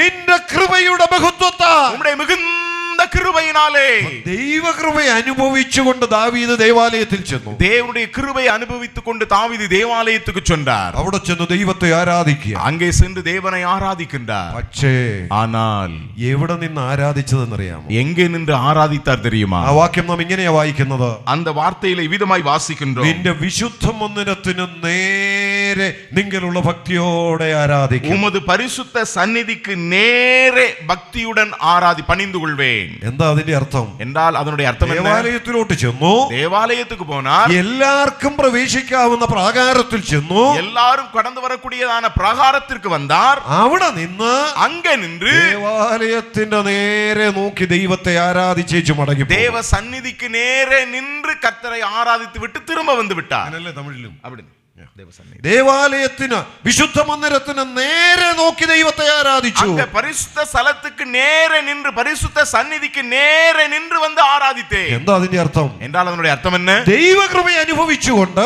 தேவகிருபையை அனுபவித்துக்கொண்டு ദൈവത്തെ ആരാധിക്കുവാൻ தேவனை ஆராதிக்கும்படியாக ഇസ്രായേലിലെ രാജാവായ ദാവീദ് இஸ்ரவேலின் ராஜாவாகிய தாவீது ദേവാലയത്തിലേക്ക് ചെന്നു. தேவாலயத்துக்கு போனார். എവിടെ നിന്ന് ആരാധിച്ചത്? எங்கே நின்று ஆராதித்தார்? പ്രാകാരത്തിൽ നിന്ന്. அந்த பிரகாரத்தில் நின்று. വിശുദ്ധ മന്ദിരത്തിലേക്ക് പ്രവേശിക്കാൻ അനുവാദമില്ല. பரிசுத்த ஸ்தலத்துக்குள்ளாக பிரவேசிக்கிறதற்கு அனுமதி இல்லை. എന്താ കാരണം? காரணம் என்ன? രാജാവാണ്, அவன் ராஜா, പക്ഷെ പുരോഹിതനല്ല. ஆனால் ஆசாரியன் அல்ல. എന്നാൽ ഇവിടെ ഇരിക്കുന്ന രക്ഷിക്കപ്പെട്ട ദൈവമക്കളെ സ്തോത്രം പറ. ஆனால் இங்க இருக்கக்கூடிய ரட்சிக்கப்பட்ட தேவ பிள்ளைகளே கர்த்தருக்கு ஸ்தோத்திரம். ദാവീദിന് പ്രവേശനം അനുവദിച്ചില്ല ദൈവം. தாவீதை பிரவேசிக்க தேவன் அனுமதிக்கவில்லை. ഇന്ന് നമുക്ക് വിശുദ്ധ മന്ദിരത്തിൽ പ്രവേശനമുണ്ട്. ஆனால் இன்றைக்கு நம்முடைய பரிசுத்த ஸ்தலத்திலே பிரவேசிக்கிறதுக்கு சாக்கியம் உண்டு. എങ്ങനെ പ്രവേശിക്കാം? எப்படி பிரவேசிக்க முடியும்? ധൈര്യത്തോടെ പ്രവേശിക്കാം. தைரியமாய் பிரவேசிக்க முடியும். ഇതാണ് ദൈവസഭ. இதுதான் தேவனுடைய சபை. ഇതാ വിശുദ്ധ പുരോഹിത വർഗ്ഗം. இதுதான் பரிசுத்த ஆசாரிய கூட்டம். അപ്പോൾ നമുക്ക് എവിടെ പ്രവേശനമുണ്ട്? ஆகவே நாம் எங்கே பிரவேசிக்க முடியும்? വിശുദ്ധ മന്ദിരം എന്ന ദൈവസഭയിൽ, பரிசுத்த ஆலயம் என்கிறதான தேவனுடைய சபையிலே. അപ്പോൾ നമുക്ക് രാജത്വമുണ്ട്, அப்படி என்றால் நமக்கு ராஜரீகமும் உண்டு, പൗരോഹിത്യവുമുണ്ട്, ஆசாரியத்துவமும் உண்டு. ഇതാണ് ഇന്നത്തെ പൗരോഹിത്യത്തിന്റെ പ്രത്യേകത. இதுதான் இன்றைக்கு கிடைக்கப்பட்டிருக்கிற ஆசாரியத்துவத்தினுடைய மேன்மை. ഇന്ന് ക്രൈസ്തവ സഭാ വിഭാഗങ്ങൾ പലതും പൗരോഹിത്യത്തിന്റെ പിന്തുടർച്ച പുലർത്തുന്നുണ്ട്. இன்றைக்கு கிறிஸ்தவ அநேக சபைகள் இந்த ஆசாரியத்துவத்தை பின்தொடர்ந்து கொண்டிருக்கிறார்கள். എന്നാൽ ആ പൗരോഹിത്യത്തിൽ നിന്നൊക്കെ തികച്ചും വ്യത്യസ്തമായി, ஆனால் அந்த ஆசாரிய ஊழியத்தை விட முற்றிலும் வித்தியாசமாக ഈ വിശുദ്ധ വേദപുസ്തകം പഠിപ്പിക്കുന്ന യഥാർത്ഥ പൗരോഹിത്യം അത് നമുക്കാണുള്ളത്. இந்த வேத புத்தகம் கற்றுக் கொடுக்கக்கூடிய விசேஷித்ததான ஆசாரியத்துவ ஊழியம் நமக்கு கொடுக்கப்பட்டிருக்கிறது. സഭയിലെ സകലരും പൗരോഹിത്യ പദവി ലഭിച്ചവരാ. புதிய ஏற்பாட்டு சபையிலே சகலரும் ஆசாரியர்களாய் இருக்கிறோம். രാജകീയ പുരോഹിത വർഗം, ராஜரீகமான ஆசாரிய கூட்டம், വിശുദ്ധ പുരോഹിത വർഗം, பரிசுத்த ஆசாரிய கூட்டம். ഇനിയും ഈ രണ്ട് പദങ്ങളും ഓർപ്പിക്കുന്ന ചില ചുമതലകളുണ്ട് നമുക്ക്. இனி இந்த ரெண்டு பதவிகள் நமக்கு சொல்லக்கூடியதான சில காரியங்கள் உண்டு. 5-ാം വാക്യം ഒന്ന് വായിക്കാം. 1 പത്രോസ് 2:5. 1 பேதுரு புத்தகம் 2-ாம் அதிகாரத்தினுடைய 5வது வசனத்தை கவனிக்கும் போது, നിങ്ങളും ജീവനുള്ള കല്ലുകൾ എന്ന പോലെ ஜீவனுள்ள கற்களை போல ആത്മീക ഗൃഹമായി ஆவிக்கேற்ற மாளிகையாகவும் യേശുക്രിസ്തു മുഖാന്തരം இயேசு கிறிஸ்து மூலமாய் ദൈവത്തിനു പ്രസാദമുള്ള ആത്മീക യാഗം കഴിപ്പാൻ തക്ക വിശുദ്ധ പുരോഹിത വർഗമാകേണ്ടതിന് தேவனுக்கு பிரியமான ஆவிக்கேற்ற பலிகளை செலுத்தும்படிக்கு பரிசுத்த ஆசாரிய கூட்டமாகவும். വിശുദ്ധ പുരോഹിത വർഗം എന്നുള്ള നിലയിൽ നമ്മുടെ ചുമതല, பரிசுத்த ஆசாரிய கூட்டம் என்கிற நிலையிலே நம்முடைய பொறுப்பு. എന്താ നമ്മൾ ചെയ്യേണ്ടത്? நாம் என்ன செய்ய வேண்டும்? ആത്മീക യാഗം കഴിക്കുക, ஆவிக்குரிய பலிகளை செலுத்த வேண்டும். രാജകീയ പുരോഹിത വർഗം എന്ന നിലയിൽ നമ്മുടെ ചുമതല എന്താ? இனி ராஜரீக ஆசாரிய கூட்டம் என்கிற நிலையிலே நம்முடைய பொறுப்பு என்ன? 9-ാം വാക്യം. 9வது வசனம். നിങ്ങളോ അന്ധകാരത്തിൽ നിന്റെ അത്ഭുത പ്രകാശത്തിലേക്ക് നിങ്ങളെ വിളിച്ചവന്റെ സൽഗുണങ്ങളെ ഘോഷിപ്പാൻ തക്ക, நீங்களோ உங்களை அந்தகாரத்தின் தம்முடைய ஆச்சரியமான ஒளியிடத்திற்கு வரவழைத்தவருடைய புண்ணியங்களை அறிவிக்கும்படிக்கு തിരഞ്ഞെടുക്കപ്പെട്ട ഒരു ജാതിയും രാജകീയ പുരോഹിത വർഗവും വിശുദ്ധ വംശവും സ്വന്തം ജനവുമാകുന്നു. தெரிந்தெடுக்கப்பட்ட சந்ததியும் ராஜரீகமான ஆசாரிய கூட்டம் பரிசுத்த ஜாதியும் அவருக்கு சொந்த ஜனமாயும் இருக்கிறீர்கள். രാജകീയ പുരോഹിത വർഗം എന്നുള്ള നിലയിൽ, ஆகவே ராஜரீக ஆசாரிய கூட்டம் என்கிற நிலையில் എന്താ നമ്മുടെ ചുമതല? நம்முடைய பொறுப்பு என்ன? അവന്റെ സൽഗുണങ്ങളെ ഘോഷിക്കുക, அவருடைய புண்ணியங்களை அறிவிக்க வேண்டும். ഞാനതൊന്നുകൂടെ പറയാം. அதை நான் மறுபடியும் சொல்கிறேன். വിശുദ്ധ പുരോഹിത വർഗം എന്നുള്ള നിലയിൽ பரிசுத்த ஆசாரிய கூட்டம் என்கிற நிலையில் ആത്മീക യാഗം കഴിക്കുക, ஆவிக்கேற்ற பலிகளை செலுத்த வேண்டும். രാജകീയ പുരോഹിത വർഗം എന്നുള്ള നിലയിൽ ராஜரீக ஆசாரிய கூட்டம் என்கிற நிலையில் അവന്റെ സൽഗുണങ്ങളെ ഘോഷിക്കുക, அவருடைய புண்ணியங்களை அறிவிக்க வேண்டும். എന്താ ഇത് രണ്ടും? இவைகள் இரண்டும் என்ன? நாம் விசுத்த புரோகித வர்க்கமாகியால், நாம் பரிசுத்த ராஜரீக ஆசாரிய கூட்டமானபடியால் ஆத்மீக யாகம் கழிச்சு தெய்வத்தை பிரசாதிப்பிக்கலாம். ஆவிக்குரிய பலிகளை செலுத்தி தேவனை பிரியப்படுத்த வேண்டும். അവിടെ ആത്മീക യാഗം എന്ന് പറയുമ്പോൾ அங்கே ஆவிக்குரிய பலிகள் என்று சொல்லும்போது ആരാധനയെയും സൂചിപ്പിക്കുന്ന ഒരു പ്രയോഗമാണ്. ஆராதனையை சுட்டி காண்பிக்கக்கூடிய ஒரு வார்த்தை. ഇന്നലത്തെ ക്ലാസ്സിൽ ഞാൻ ഇങ്ങനെ സൂചിപ്പിച്ചു. நேற்றைய வகுப்பிலே நான் இப்படி சொன்னேன், നാം എപ്പോഴും ആരാധിക്കാൻ കടപ്പെട്ടവരാണ്. நாம் எப்பொழுதும் ஆராதிக்க கடமைப்பட்டவர்கள். നാം ദൈവസന്നിധിയിൽ ആരാധനയ്ക്കായി ചെല്ലുമ്പോൾ, நாம் தேவனுடைய சமூகத்திலே ஆராதனைக்காக செல்லும்போது, പ്രത്യേകിച്ച് വിശുദ്ധ മന്ദിരത്തിൽ സഭയായി ദൈവത്തെ ആരാധിക്കുമ്പോൾ, விசேஷமாக பரிசுத்த ஸ்தலத்திலே சபையாக தேவனை ஆராதிக்க செல்லும்போது ആരാധനയെ ആത്മീക യാഗം എന്ന് വിശേഷിപ്പിക്കാം. அந்த ஆராதனையை ஆவிக்குரிய பலி என்று நாம் விசேஷப்படுத்தலாம். വിശുദ്ധ പുരോഹിത വർഗം എന്നുള്ള നിലയിൽ, ஆகவே பரிசுத்த ஆசாரிய கூட்டம் என்கிற நிலையில் ദൈവത്തെ ആരാധിക്കുക. தேவனை ஆராதிக்கலாம். ഇനി രാജകീയ പുരോഹിത വർഗമോ, இனி ராஜரீக ஆசாரிய கூட்டமோ അവന്റെ സൽഗുണങ്ങളെ ഘോഷിക്കുക. அவருடைய புண்ணியங்களை அறிவித்தல். എന്താ അതിന്റെ അർത്ഥം? அதனுடைய அர்த்தம் என்ன? നമ്മെ വിളിച്ച ആളിന്റെ മഹത്വം മറ്റുള്ളവരോട് വിളിച്ചു പറയുക. நம்மை அழைத்தவருடைய மகிமையை மேன்மையை மற்றவர்களுக்கு அறிவுகள் விடுத்து அறிவித்தல். സുവിശേഷം അറിയിക്കുക. சுவிசேஷம் அறிவித்தல். ഇത് രണ്ടുമാണ് ദൈവസഭയുടെ ഏറ്റവും പ്രധാനപ്പെട്ട രണ്ട് ചുമതലകൾ. இதுதான் தேவ சபையினுடைய மிக முக்கியமான ரெண்டு பொறுப்புகளாகும். അതിന് രണ്ട് പ്രത്യേക പദവികളോടെ ദൈവം തന്നിരിക്കുന്നു. அதற்கு ரெண்டு விசேஷமான பதவிகளை தேவன் கொடுத்திருக்கிறார். വിശുദ്ധ പുരോഹിത വർഗം, பரிசுத்த ஆசாரிய கூட்டம் ആരാധിക്കുക. ஆராதிக்க வேண்டும். രാജകീയ പുരോഹിത വർഗം, ராஜரீக ஆசாரிய கூட்டம் സുവിശേഷ വേല ചെയ്യുക. சுவிசேஷ ஊழியம் செய்ய ഇത് வேண்டும். രണ്ടുമാണ് ഓരോ സ്ഥലം സഭയുടെയും ഏറ്റവും പ്രധാനപ്പെട്ട രണ്ട് ചുമതലകൾ. இவைகள் இரண்டும் தான் ஒவ்வொரு ஸ்தல சபையினுடைய மிக முக்கியமான பொறுப்புகளாக இருக்கிறது. ഇനി ആ ആത്മീക യാഗം കഴിക്കുക എന്ന വിഷയത്തിലേക്ക് ഞാനൊന്ന് വരാം. இந்த ആവിக்குரிய பலிகளை செலுத்துதல் என்கிற விஷயத்துக்குள்ளாக நான் ഇത് வருகிறேன். ആരാധനയെ സൂചിപ്പിക്കുന്നു എന്ന് ഞാൻ പറഞ്ഞു. இது ஆராதனையை சுட்டி காண்பிக்கிறது என்று நான் சொன்னேன். ഉൽപ്പത്തി പുസ്തകം 22 അധ്യായം 5 വാക്യം ഒന്ന് വായിക്കാം. ஆதியாகம புத்தகம் 22 அதிகாரத்தினுடைய 5 வசனத்தை நாம் கவனிக்கலாமே. നമുക്ക് വളരെ പരിചിതമായ ഒരു വേദഭാഗമാണ് ഉൽപ്പത്തി പുസ്തകം 22 അധ്യായം. நமக்கு மிக தெரிந்த ஒரு வேத பகுதி தான் ஆதியாகம 22:5. ഉൽപ്പത്തി പുസ്തകം 22 അധ്യായത്തിലെ ചരിത്രം നമുക്കറിയാം. ஆதியாகம புத்தகம் 22 அதிகாரத்தினுடைய வரலாற்று பின்னணி நமக்கு தெரியும். അബ്രഹാമിനെ ദൈവം വിളിച്ച് ഒരു കൽപ്പന കൊടുക്കുക. ஆண்டவர் ஆபிரகாமை அழைத்து ஒரு கட்டளை கொடுக்கின்றார். നിന്റെ ഏകജാതനായ മകനെ നീ സ്നേഹിക്കുന്ന ഇസഹാക്കിനുമായി മോറിയാമലയിൽ പോയി അവനെ അവിടെ യാഗം കഴിക്കണം. உன்னுடைய மகனை நீ நேசிக்கிற நேசகுமாரனாகிய ஈசாக்கை மோரியா மலையிலே கொண்டு போய் பலி செலுத்த வேண்டும். അബ്രഹാം മോനുമായി വീട്ടിൽ നിന്ന് ഇറങ്ങി ஆபிரகாம் தன்னுடைய மகனோடு கூட வீட்டிலிருந்து வெளிவருகிறார். യാഗം കഴിക്കാനുള്ള വസ്തുക്കളൊക്കെ കൊണ്ടുപോകുന്നുണ്ട്. அங்கே பலி செலுத்துகிறதுக்குரியதான பொருட்கள் எல்லாம் கொண்டு வந்திருக்கிறார். കൂടെ ചില ബാല്യക്കാര് അഥവാ തന്റെ ജോലിക്കാരെയും കൂടെ കൊണ്ടുപോയി. கூட சில வேலைக்காரர்களை அவர் அழைத்து வந்தார். കുറെ ദൂരം യാത്ര ചെയ്തു. கொஞ்ச தூரம் பயணம் செய்தார். ദൂരെ നിന്ന് മോറിയാമല കണ്ടു. தூரத்திலே மோரியா மலையை ആ கண்டார். മോറിയാമല കണ്ടപ്പോൾ அந்த மோரியா மலையை கண்டபோது അബ്രഹാം അവിടെ നിന്നു. ஆபிரகாம் அங்கே நின்றார். അവിടെ നിന്നിട്ട് തന്റെ ബാല്യക്കാരോട് പറഞ്ഞ വാക്കാണ് ഇപ്പൊ നമ്മൾ 5 വാക്യത്തിൽ വായിച്ചത്. அங்கே நின்று கொண்டு தன்னுடைய வேலைக்காரர்களை பார்த்து சொன்ன வார்த்தை தான் இப்பொழுது 5 வசனத்திலே வாசித்தோம். അതവിടെ നിൽക്കട്ടെ, ഞാൻ നിങ്ങളോടൊന്ന് ചോദിക്കുക. அது அங்கே இருக்கட்டும், நான் உங்களிடத்திலே கேட்கிறேன். എന്തിനാ അബ്രഹാം ഇസഹാക്കുമായി മോറിയാമലയിലേക്ക് പോകുന്നു? எதற்காக ஆபிரகாம் ஈசாக்கை அழைத்து கொண்டு மோரியா மலைக்கு போகிறார்? ഇസഹാക്കിനെ യാഗം കഴിക്കുക. ஈசாக்கை பலி செலுத்துகிறதற்கு. ശരിയാണോ? சரியா? ശരി. சரி. പക്ഷെ 5 വാക്യത്തിൽ അബ്രഹാം എന്താ പറയുന്നത്? ஆனால் 5 வசனத்தில் ஆபிரகாம் என்ன சொல்லுகின்றார்? നിങ്ങൾ ഇവിടെ നിൽക്ക്, ബാല്യക്കാരോട് പറയുക. நீங்கள் இங்கே இருங்கள். வேலைக்காரத்தில் ഞാനും ബാലനും കൂടെ അവിടത്തോളം പോയി ബലിയർപ്പിച്ചിട്ട് മടങ്ങി വരാമെന്നല്ല പറയുന്നത്. நானும் ஈசாக்கும் அங்கே போய் பலி செலுத்தி விட்டு திரும்ப வருகிறோம் என்று அவன் சொல்லவில்லை. പിന്നെ എന്താ പറയുന്നത്? ഞാനും ബാലനൂടെ അവിടത്തോളം പോയി തൊഴുതിട്ട് മടങ്ങി വരാം. நானும் பிள்ளையாண்டானும் அங்கே போய் தொழுது கொண்டு வருகிறோம் என்று சொல்லுகிறார். മലയാളത്തില് 5 വാക്യത്തിൽ ഞാനും ബാലനൂടെ അവിടത്തോളം പോയി ആരാധന കഴിച്ചു മടങ്ങി വരാം. மலையாளத்திலே நானும் பிள்ளையாண்டானும் அங்கே மட்டும் போய் ஆராதித்து விட்டு திரும்ப வருகிறோம் என்று சொல்லுகிறான். അപ്പൊ അബ്രഹാം പറയുന്നത് എന്താ? அப்படி என்றால் ஆபிரகாம் சொல்லுகிறது ഞാനും ബാലനോട് എന്തിനാ പോണത്? நானும் பிள்ளையாண்டானும் எதற்காக போகிறோம்? ஆராதிக்கும்படியாக. നമ്മളോട് ചോദിച്ചാൽ എന്നാ പറയും? நம்மிடத்துல சொன்னால் என்ன சொல்லுவோம்? യാഗം കഴിക്കാൻ പോവാ. பலி செலுத்த போனார். ഇതിൽ ഏതാ ശരി? அப்ப இதுல எது சரி?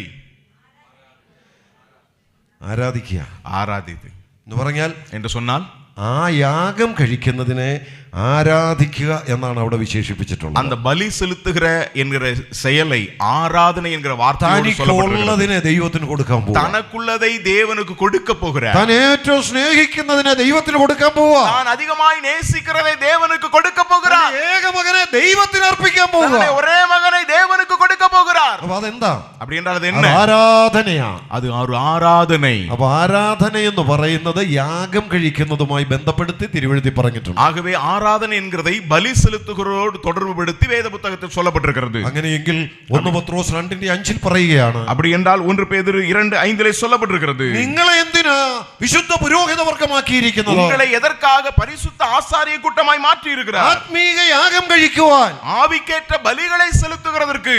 അതിന്റെ അർത്ഥം എന്താ? அதனுடைய அர்த்தம் என்ன? ആരാധിക്കാൻ, ஆராதிக்கும்படியாக. പുതിയ നിയമ യാഗങ്ങൾ എന്ന നിലയിൽ വേറെയും ചില കാര്യങ്ങൾ നമുക്ക് കാണാം. புதிய ஏற்பாட்டு பலிகள் என்கிற நிலையிலே வேறு சில காரியங்களை நான் பார்க்க முடியும். എന്നാൽ ദൈവസഭയുടെ ഏറ്റവും പ്രധാനപ്പെട്ട ചുമതലയായ ആരാധന എന്ന വിഷയം മാത്രമേ ഞാൻ ഇവിടെ നിന്ന് ഓർപ്പിക്കുന്നുള്ളൂ. ஆனால் புதிய ஏற்பாட்டு சபையினுடைய மிக முக்கியமான ஒரு பொறுப்பாய் இருக்கக்கூடிய ஆராதனை என்கிற காரியத்தை மட்டும் இங்கே நான் சுட்டி അപ്പോൾ காண்பிக்கிறேன். നിങ്ങൾ വിശുദ്ധ പുരോഹിത വർഗമാകയാൽ, ஆகையால் நீங்கள் பரிசுத்த ஆசாரிய கூட்டமாய் இருக்கிறபடியால், മന്ദിരമായി കൂടുമ്പോൾ பரிசுத்த ஆலயத்திற்கு நீங்கள் வரும்போது ദൈവത്തെ ആരാധിക്കണം. தேவனை ஆராதிக்க வேண்டும். നമ്മെ ദൈവം ഏൽപ്പിച്ച ഏറ്റവും വലിയൊരു ചുമതല, நம்மை தேவன் நமக்கு கொடுத்திருக்கிற மிகப்பெரிய ஒரு பொறுப்பு. ഞാൻ ഇന്നലെ ഓർപ്പിച്ചതുപോലെ, நான் நேற்று சொன்னது போல, സാധാരണ ഞായറാഴ്ചത്തെ കൂടിവരവിന് നമ്മൾ പറയും ആരാധനയ്ക്ക് പോവാം. சாதாரணமாக ஞாயிற்றுக்கிழமை நாம் கூடி வருகிறதுக்கு ஆராதனைக்கு போகிறோம் என்று சொல்லுவோம். അത് തന്നെ അങ്ങ് എടുത്തു പറയുക. நான் அதைதானே எடுத்து சொல்லுகிறேன். ആഴ്ചവട്ടത്തിന്റെ 1-ാം ദിവസം സഭ ഒന്നിച്ചു കൂടി ദൈവത്തെ ആരാധിക്കുമ്പോൾ, வாரத்தின் முதல் நாளிலே சபையாய் கூடி தேவனை ஒன்றாக ஆராதிக்கும் போது, അന്ന് അപ്പം നുറുക്കിയ ദൈവത്തെ ആരാധിക്കേണ്ടത്. அன்றைக்கு அப்பம் விட்டு தேவனை ஆராதிக்கின்றோம். അന്ന് നാം ദൈവത്തെ ആരാധിക്കുമ്പോൾ அன்று தேவனை ஆராதிக்கும் போது ഒരു കാര്യം ശ്രദ്ധിക്കണം. ஒரு காரியத்தை கவனிக்க வேண்டும். എങ്ങനത്തെ ആരാധന വേണം അർപ്പിക്കാൻ? எப்படிப்பட்ட ஆராதனை செலுத்த வேண்டும்? അവിടെ എഴുതിയിട്ടുണ്ട്, அங்கே எழுதப்பட்டிருக்கிறது, ദൈവത്തിനു പ്രസാദമുള്ള ആത്മീക യാഗം. தேவனுக்கு பிரியமான ஆவிக்கேற்ற பலி. അപ്പൊ നമ്മൾ ഞായറാഴ്ച കൂടി വന്ന് ദൈവത്തെ ആരാധിക്കുമ്പോൾ, அப்படி என்றால் நாம் ஞாயிற்றுக்கிழமையிலே கூடி வந்து தேவனை ஆராதிக்கும் போது ശ്രദ്ധിക്കേണ്ട ഒരു വലിയ കാര്യമുണ്ട്. கவனிக்க வேண்டிய ஒரு மிக முக்கியமான ஒரு விஷயம் இருக்கிறது. എങ്ങനെങ്കിലും വന്നിരുന്ന് കുറെ സ്തോത്രവും സ്തുതിയും പറഞ്ഞാ പോരാ. எப்படியாவது வந்து உட்கார்ந்துட்டு கொஞ்சம் துதி ஸ்தோத்திரங்களை சொன்னால் மட்டும் போதாது. എങ്ങനെങ്കിലും വന്ന് അപ്പം നുറുക്കി ആ പനപാത്രവും പങ്കെടുത്ത് പോയാ പോരാ. ஏதோ ஒரு விதத்திலே வந்து அப்பம் விட்டு அந்த பாத்திரத்திலே பங்கு பெற்றால் மட்டும் போதாது. ഇത് ദൈവം പ്രസാദിക്കുന്നുണ്ടോ? அதிலே தேவன் பிரியமாய் இருக்கிறாரா? അതിന് തടസ്സമായിട്ട് എന്തെങ്കിലും ഉണ്ടോ? அதற்கு தடையாக ஏதாகிலும் இருக்கிறதா? ഉണ്ടെങ്കിൽ അത് പരിഹരിച്ചിട്ട് വേണം ആരാധിക്കാൻ. இருக்கிறது என்றால் அதை சரி செய்து விட்டு ஆராதிக்க வேண்டும். എങ്ങനെയെങ്കിലും അർപ്പിക്കുന്ന ആരാധന സ്വീകരിക്കാനിരിക്കുന്നവനല്ല സ്വർഗത്തിലെ ദൈവം. எப்படி வேண்டுமானாலும் நாம் ஆராதிக்கும் பொழுது அதை ஏற்றுக்கொள்ளக்கூடியவர் அல்ல நம்முடைய ஆண்டவர். ദൈവത്തിനു പ്രസാദമുള്ള ആത്മീക യാഗം, தேவனுக்கு பிரியமான ஆவிக்கேற்ற பலி. ദൈവം പ്രസാദിക്കണമെങ്കിൽ എന്ത് ചെയ്യണം? தேவன் பிரியப்பட வேண்டும் என்றால் என்ன செய்ய வேண்டும்? ഞാൻ 2-3 കാര്യങ്ങളൊന്ന് ഓർപ്പിക്കാം. நான் 2-3 விஷயங்களை சொல்லுகிறேன். വേദപുസ്തകം നമ്മൾ വായിക്കുമ്പോൾ കാണുന്ന ആദ്യത്തെ യാഗം ഏതാ? வேத புத்தகத்தை நாம் பார்க்கும் பொழுது பார்க்கக்கூடிய முதல் பலி எது? കയീനും ഹാബേലും അർപ്പിച്ച യാഗം. அங்கே காயினும் ஆபேலும் செலுத்தினதான பலி.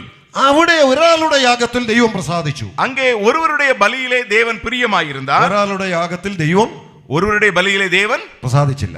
காணிக்கையிலே பிரியமாயிருக்கவில்லை. എന്തുകൊണ്ട് ഹാബേലിന്റെ യാഗത്തിൽ ദൈവം പ്രസാദിച്ചു? ஏன் ஆபேலுடைய காணிக்கையை தேவன் அங்கீகரித்தார்? എന്തുകൊണ്ട് കയീന്റെ യാഗത്തിൽ ദൈവം പ്രസാദിച്ചില്ല? ஏன் காயினுடைய காணிக்கையை தேவன் அங்கீகரிக்கவில்லை?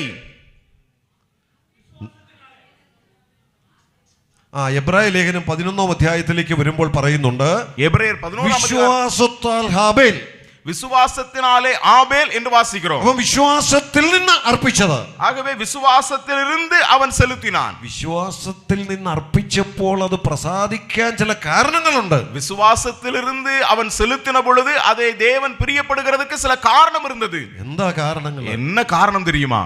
ആ യാഗം നമുക്കൊന്ന് നോക്കാം. அந்த பலியை கொஞ்சம் கவனிக்கலாம். ഉൽപ്പത്തി പുസ്തകം 4-ാം അധ്യായത്തിലാണ് ആ ചരിത്രം.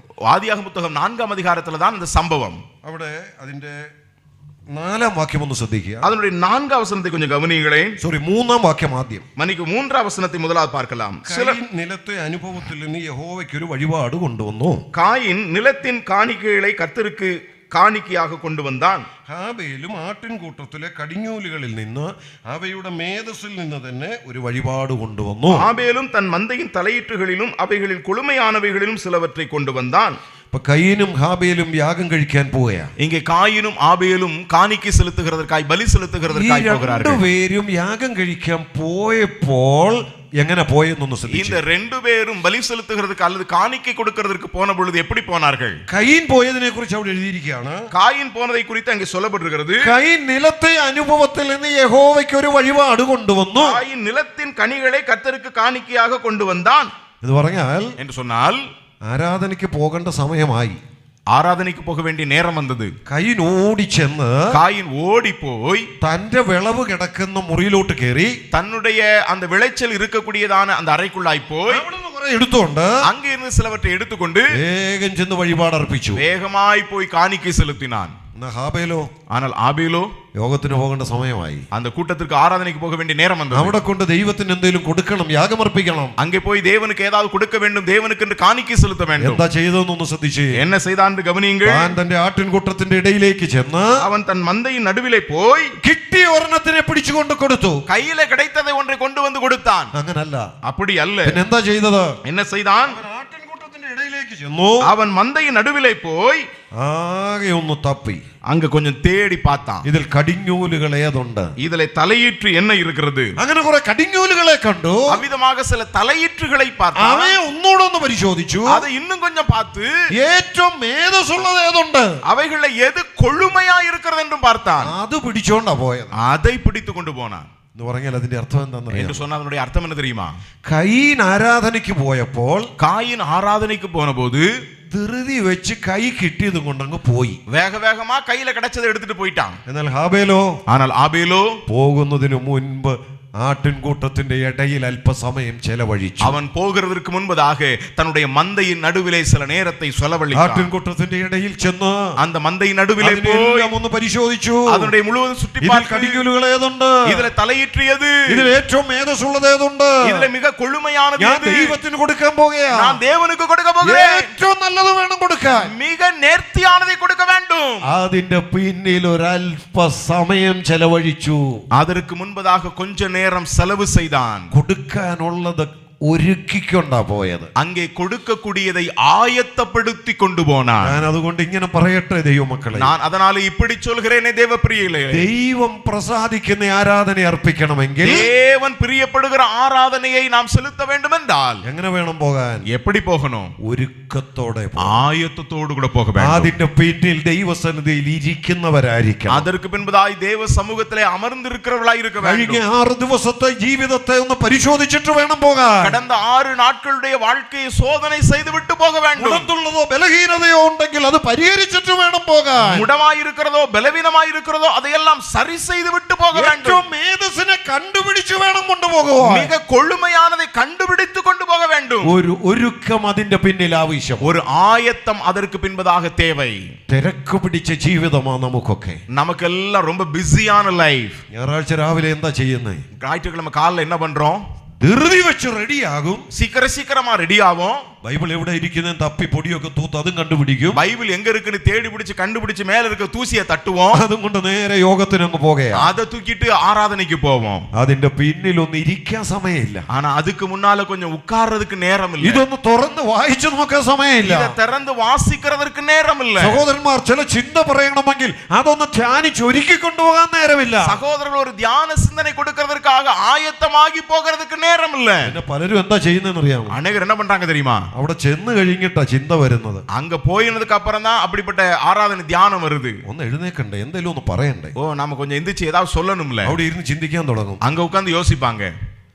അന്നേരം പെട്ടെന്നൊരു ഒരു നായയുടെ ചിന്ത മനസ്സിൽ വരും. அப்பொழுதுதான் திடீர்னு ஒரு நாயினுடைய சிந்தனை மனசுல வரும். ഒരു ചത്തുപോയ നായുണ്ട്. ஒரு செத்த நாயுடைய சிந்தனை. என்னது? മെഫീബോശേത്ത് പറയുന്ന ഒരു വാക്ക്. மேவிபோசேத் சொல்ற வார்த்தை. പക്ഷെ ഒരു സംശയം. ஆனா ஒரு சந்தேகம். ഇത് എവിടാ? இது எங்க? അപ്പോഴാണ് ഉൽപ്പത്തി മുതൽ തപ്പാൻ തുടങ്ങുക. அப்பதான் இது எங்கன்னு கண்டுபிடிக்கிறதுக்கு ஆதியாகமத்திலிருந்து பரட்ட ஆரம்பிப்பாங்க. കിട്ടുന്നുമില്ല, கிடைக்கவும் இல்ல, എഴുന്നേക്കാനും പറ്റുന്നില്ല, எந்திரிக்க முடியாது, ഒരുക്കമില്ലാതെ പോവുക, ஒரு ஆயத்தம் இல்லாமல் போகிறது. നമ്മൾ ഉൽപ്പത്തി 22 കണ്ടത് ഞാൻ ഒന്നുകൂടെ എടുത്തു പറയാം. ஆகவே ஆதியாகமம் 22 அதிகாரத்திலே பார்த்து மறுபடியும் അബ്രഹാം ഇസഹാക്കുമായി മോറിയ മലയിലേക്ക് പോയി. ஆபிரகாம் ஈசாக்கோடு கூட மோரியா மலைக்கு போகிறார். അത് ചില ദിവസങ്ങളുടെ യാത്രയുണ്ട്, அது சில நாட்கள் பயணம் അത് இருக்கிறது, വലിയ മലയുടെ മുകളിലേക്കാ அது പോകുന്നത്. ஒரு பெரிய மலை மேலே போகிறார். പക്ഷേ അബ്രഹാം ഇസഹാക്കുമായി വീട്ടിൽ നിന്ന് ഇറങ്ങുമ്പോൾ, ஆனால் ஆபிரகாம் ஈசாக்கோடு கூட வீட்டிலிருந்து இறங்குகிறதுக்கு முன்பாக അവിടെ ചെന്ന് യാഗം കഴിക്കാൻ ആവശ്യമായ കത്തിയും വിറകും ഒരുക്കിയാ പോയത്. அங்கே பலி செலுத்துகிறதற்கு தேவையான கத்தியும் விறகையும் ஆயத்தப்படுத்தி கொண்டு போனார். പോയ വഴിക്ക് போற வழியிலே മകൻ ചോദിച്ചു, பிள்ளையாண்டான் கேட்டான். ഇസഹാക്ക് ഇങ്ങനെ ചോദിച്ചു, ஈசாக்கு இப்படி கேட்டான், അപ്പാ കത്തിയും വിറകും ഉണ്ടല്ലോ, அப்பா கத்தியும் நெருப்பும் விறகும் இருக்கிறதே. അപ്പൊ ഇതെല്ലാം കരുതിക്കൊണ്ട് അബ്രഹാം പോയത്. அப்படி என்றால் இதையெல்லாம் எடுத்துக்கொண்டுதான் ஆபிரகாம் போனார். നിങ്ങൾ 22 അധ്യായം വായിച്ചാൽ நீங்கள் 22 அதிகாரம் வாசித்தால் ഒരു കാര്യം കൂടെ അവിടെ കാണാം. ஒரு காரியத்தை கூட அங்க பார்க்க முடியும். വിറകും കൊണ്ട് പോയെന്നല്ല ഇവിടെ എഴുതിയിരിക്കുന്നത്, விறகு கொண்டு போனது என்று அல்ல அங்கே எழுதப்பட்டிருக்கிறது. കീറി അടുക്കിയ அந்த விறகை வெட்டி அவன் கொண்டு போகிறான். എത്ര ഒരുക്കത്തോടെയാണ് അബ്രഹാം മോറിയ മലയുടെ മുകളിലേക്ക് எத்தனை ஆயத்தத்தோடு கூட ஆபிரகாம் மோரியா மலைக்கு போகிறான். എന്തിനാ പോണത്? எதற்காய் போகிறான்? ആരാധിക്കാൻ പോവാ. ஆராதிக்கும்படியாய் അവിടെ ചെന്ന് വിറക് കണ്ടുപിടിച്ചാ പോരാ, அங்கே போய் விறகை தேடி எடுக்கலாம், അവിടെ ചെന്ന് വിറക് കീറിയാ പോരാ, அங்கே போய் விறகை வெட்டலாம். അവിടെ അർപ്പിക്കാനുള്ളതെല്ലാം ഒരുക്കി തന്നെ മോറിയ മലയിലേക്ക് പോകുന്ന ഒരു അബ്രഹാം. ஆனால் அங்கே உள்ளதான எல்லா காரியத்தையும் ஆயத்தம் செய்து கொண்டு போகக்கூடியதான ஒரு ஆபிரகாம். അതുകൊണ്ട് ആ വഴിപാടിൽ ദൈവം, ஆகவேதான் அந்த ஆராதனையிலே தேவன் പ്രസാദിച്ചു, பிரியப்பட்டார். ദൈവമക്കളെ, தெய்வ பிள்ளைகளே, സഹോദരന്മാരെ, സഹോദരിമാരെ, சகோதரனே சகோதரியே, നാം ദൈവത്തെ ആരാധിക്കാൻ പോകുമ്പോൾ, நாம் தேவனை ஆராதிக்க போகும்போது, വിശുദ്ധ മന്ദിരത്തിലേക്ക് പോകുമ്പോൾ, பரிசுத்த ஸ்தலத்திலே സഭ பிரவேசிக்கும் കൂടുവാൻ പോകുമ്പോൾ, சபை கூடி வரும்போது എത്രമാത്രം ഒരുക്കം അതിന്റെ പിന്നിൽ നാം നടത്തുന്നു, எவ்வளவாக அதற்கு பின்பதாக நாம் ஆயத்தம் உள்ளவர்களாக போகின்றோம். അവിടെ അബ്രഹാം പറഞ്ഞ ഒരു വാചകം കൂടെ ഞാൻ ഒന്ന് എടുത്തു പറയും. அங்கே ஆபிரகாம் சொல்லக்கூடிய ஒரு வார்த்தை கூட நான் எடுத்து சொல்லுகிறேன். ഞാനും ബാലനും കൂടെ അവിടുത്തോളം പോയി, நானும் பிள்ளையாண்டானும் அங்கே போய் ആരാധന കഴിച്ച് ஆராதித்து விட்டு தொழுது മടങ്ങി വരാം. திரும்பி வருவோம். എങ്ങനെ അബ്രഹാം പറയുന്നേ? ஓ, இது எப்படி ஆபிரகாம் சொல்ல முடிந்தது? ശരിക്കും എന്തിനാ അബ്രഹാം പോണത്? எதற்காக ஆபிரகாம் உண்மையிலே போனார்? അവിടെ ചെന്ന് ഇസഹാക്കിനെ அங்கே போய் ஈசாக்கை ബലിയർപ്പിക്കാൻ പോവാ. பலி கொடுக்கிறதற்காய் போகிறார். അപ്പം ബാല്യക്കാരോട് എന്താ പറയേണ്ടത്? ஆனால் വേലക്കാരനத்துல என்ன சொல்லணும்? നിങ്ങൾ ഇവിടെ നിൽക്ക്, நீங்க இங்க நில்லுங்க, ഞാനും ബാലനോട് മലയിലോട്ട് പോവുക, நான் பிள்ளையாண்டவனோடு மலைக்கு மேலே போகிறேன், പോയി ബലിയർപ്പിച്ചിട്ട് ഞാൻ മടങ്ങി വരാം. அங்கே போய் பலி செலுத்தி விட்டு நான் திரும்ப வருகிறேன். ഇസഹാക്കിനെ കൊണ്ടുവരാൻ ഒക്കോ? ஈசாக்கை திரும்ப கொண்டு வர முடியுமா? ഇസഹാക്കിനെ കൊല്ലാൻ പോവാ. ஈசாக்கை கொல்ல போகிறார். ഇസഹാക്കിനെ യാഗമർപ്പിക്കാൻ പോകുക. ஈசாக்கை பலி செலுத்த போகிறார். പക്ഷെ എന്താ അബ്രഹാം പറഞ്ഞതെന്നറിയാം? ஆனால் ஆபிரகாம் சொன்னது என்ன தெரியுமா? ഞാനും ബാലനും കൂടെ, நானும் பிள்ளையாண்டானும் கூட പോയി ആരാധിച്ചിട്ട് മടങ്ങി വരും. போய் ஆராதித்து விட்டு திரும்பி வருவோம். എന്താ അബ്രഹാം പറയുന്നേ? என்ன ஆபிரகாம் சொல்லுகிறார்? ഞങ്ങൾ മടങ്ങി വരുമെന്ന. நாங்கள் திரும்ப வருவோம். ഞാനും ഇസഹാക്കും മടങ്ങി വരും. நானும் ஈசாக்கும் திரும்ப வருவோம். ഇതെങ്ങനെ പറയാൻ പറ്റി? இது எப்படி சொல்ல முடிந்தது? പ്രിയപ്പെട്ടവരെ, അതാണ് വിശ്വാസം. அருமையானவர்களே, அதுதான் விசுவாசம். ഏത് വിശ്വാസം? எது விசுவாசம்? അബ്രഹാം ദൈവകൽപ്പന അനുസരിച്ച യാഗമർപ്പിക്കാൻ. ஆபிரகாம் தேவனுடைய கட்டளைக்கு கீழ்ப்படிந்து பலி செலுத்த போனார். പക്ഷേ അബ്രഹാമിന് ഒരു കാര്യം വിശ്വാസമാണ്. ஆனால் ஆபிரகாமுக்கு ஒரு காரியம் விசுவாசத்தோடு ദൈവം இருந்தார். കൊടുത്തതാണ് ഈ വാഗ്ദത്ത സന്തതി എങ്കിൽ, தேவன் கொடுத்ததான இந்த வாக்குத்தத்த சந்ததியாகி ഞാൻ ഇവനെ യാഗമർപ്പിച്ചാൽ, நான் இவனை பலி செலுத்தினால், അവൻ അവിടെ ചാരമായി മാറിയാലും, அவன் அங்கே சாம்பலாய் ആ மாறினாலும், ചാരത്തിൽ നിന്ന് ദൈവം എനിക്ക് അവനെ മടക്കി തരും. அந்த சாம்பலில் இருந்து தேவன் அவனை எனக்கு திரும்ப ഈ கொடுப்பார். വിശ്വാസം. இந்த விசுவாசம். പക്ഷേ ഞാൻ പറയട്ടെ, ஆனால் நான் சொல்கிறேனே, അതിന്റെ പോലും ആവശ്യം വന്നില്ല. அதனுடைய தேவை கூட வரவில்லை. അവൻ അവിടെ കൊല്ലപ്പെടേണ്ടി വന്നില്ല. அங்கே அவன் கொல்லப்பட வேண்டிய நிலை ஏற்படவில்லை. ചാരത്തിൽ നിന്നല്ല മടക്കി വരുത്തിയത്. அங்கே சாம்பலில் இருந்து அவனை திரும்ப கொண்டு ആ வரவில்லை. യാഗപീഠത്തിൽ നിന്ന് ജീവനോടെ മടക്കി വരുത്തി സ്വർഗത്തിലെ ദൈവം. அந்த பலிபீடத்தில் இருந்தே உயிரோடு கூட பரலோகத்தின் தேவன் திரும்ப கொண்டு வந்தார். ഇതാണ് ആരാധന. இதுதான் ஆராதனை. അബ്രഹാം മകനുമായി മോറിയാമല കയറുക. ஆபிரகாம் மகனோடு கூட மோரியா மலையிலே ஏறுகிறார். വഴിക്ക് ചോദിച്ചു, வழியிலே கேட்கின்றார், കത്തിയും വിറകുമുണ്ട്, அங்கே கத்தியும் விறகும் இருக்கிறது, ആട്ടിൻകുട്ടി എവിടെ? ஆட்டுக்குட்டி எங்கே? അബ്രഹാമിന് അപ്പോഴും മനസ്സിലറിയാവുന്നത് നീ തന്നെയാണെന്ന്. அப்பொழுது ஆபிரகாமுடைய மனதிலே அப்பொழுது இருக்கக்கூடியது நீதான் அது என்று. പക്ഷേ ஆனால் വിശ്വാസത്തിന്റെ വാക്കാ പുറത്തു വന്നത്. விசுவாசத்தின் வார்த்தைகள் வெளிவந்தது. ദൈവം കരുതിക്കൊള്ളും, தேவன் பார்த்துக் கொள்வார். ആ വാക്ക് അന്വർത്ഥമായി. ஓ, அது எவ்வளவு உண்மையான ஒரு ദൈവം வார்த்தை. കരുതിയ ഒരു ആട്ടിൻകുട്ടി, தேவன் ஆயத்தப்படுத்தின ஒரு ஆட்டுக்குட்டி ഈസഹാക്കുമായി മോറിയാമലയുടെ മുകളിൽ ஈசாக்குவாக மோரியா மலைக்கு மேலே യാഗപീഠം ഒരുക്കി. அங்கே பலிபீடம் ஆயத்தம் செய்து ഈസഹാക്കിനെ പിടിച്ചു, ஈசாக்கை பிடித்து യാഗപീഠത്തിൽ കിടത്തി, பலிபீடத்திலே கிடத்தி കയറുകൊണ്ട് കെട്ടി, கயிறினால் கட்டி കത്തി എടുത്തു. ഞാൻ ഇങ്ങനെ കരുതുക, நான் இப்படி நினைக்கிறேன், വിറക്കിയായിരിക്കും കൈ. ஒருவேளை இந்த கை நடுங்கலாம். ശരിയല്ലേ? உண்மைதானே? ആരെയാ കൊല്ലാൻ പോണേ? யாரை கொல்ல போகிறார்? ഞാൻ എന്റെ കൈ കൊണ്ട് ഈ കത്തി ഉപയോഗിച്ച് ഇവനെ കൊല്ലാൻ പോവാ. நான் என்னுடைய கையினாலே இந்த கத்தியை பயன்படுத்தி என் மகனை கொல்ல போகிறேன். ஆபிரகாமுடைய கைகள் நடுங்குகிறது, ചങ്ക് പിടക്കി, ஆபிரகாமுடைய நெஞ்சம் துடிக்கிறது. ഇതൊക്കെ ദൈവം അനുവദിച്ചു. ഇതെല്ലാം ദൈവൻ അനുവദിத்தார். അവൻ ഇങ്ങനെ കൈ ഓങ്ങിയ സമയം, അവൻ ഇവിധമായി കൈயை ഓങ്ങിന നേരത്തിൽ സ്വർഗ്ഗത്തിൽ നിന്നൊരു വിളി, പരലോകത്തിൽ നിന്നൊരു സത്തം, അബ്രഹാമേ അബ്രഹാമേ ആബ്രഹാമേ ആബ്രഹാമേ, ബാലന്റെ മേൽ കൈവയ്ക്കരുത്, പിള്ളയാണ്ടാൻ മേൽ കൈ പോടാതെ. ദൈവം എത്ര കൃത്യമായിട്ട് ഇടപെട്ടത്. தேவன் எவ்வளவு சரியாய் செயல்படுகிறார். കത്തി എടുക്കാൻ അനുവദിച്ചു, கத்தி எடுக்க அனுமதித்தார், കത്തി ഓങ്ങാൻ അനുവദിച്ചു, கத்தியை உயர்த்த அனுமதித்தார், പിടിച്ചു കിടത്തി കെട്ടാൻ അനുവദിച്ചു, அங்கே அவனை படுக்கையில் அங்கே கிடக்க வைக்க அனுமதித்தார்.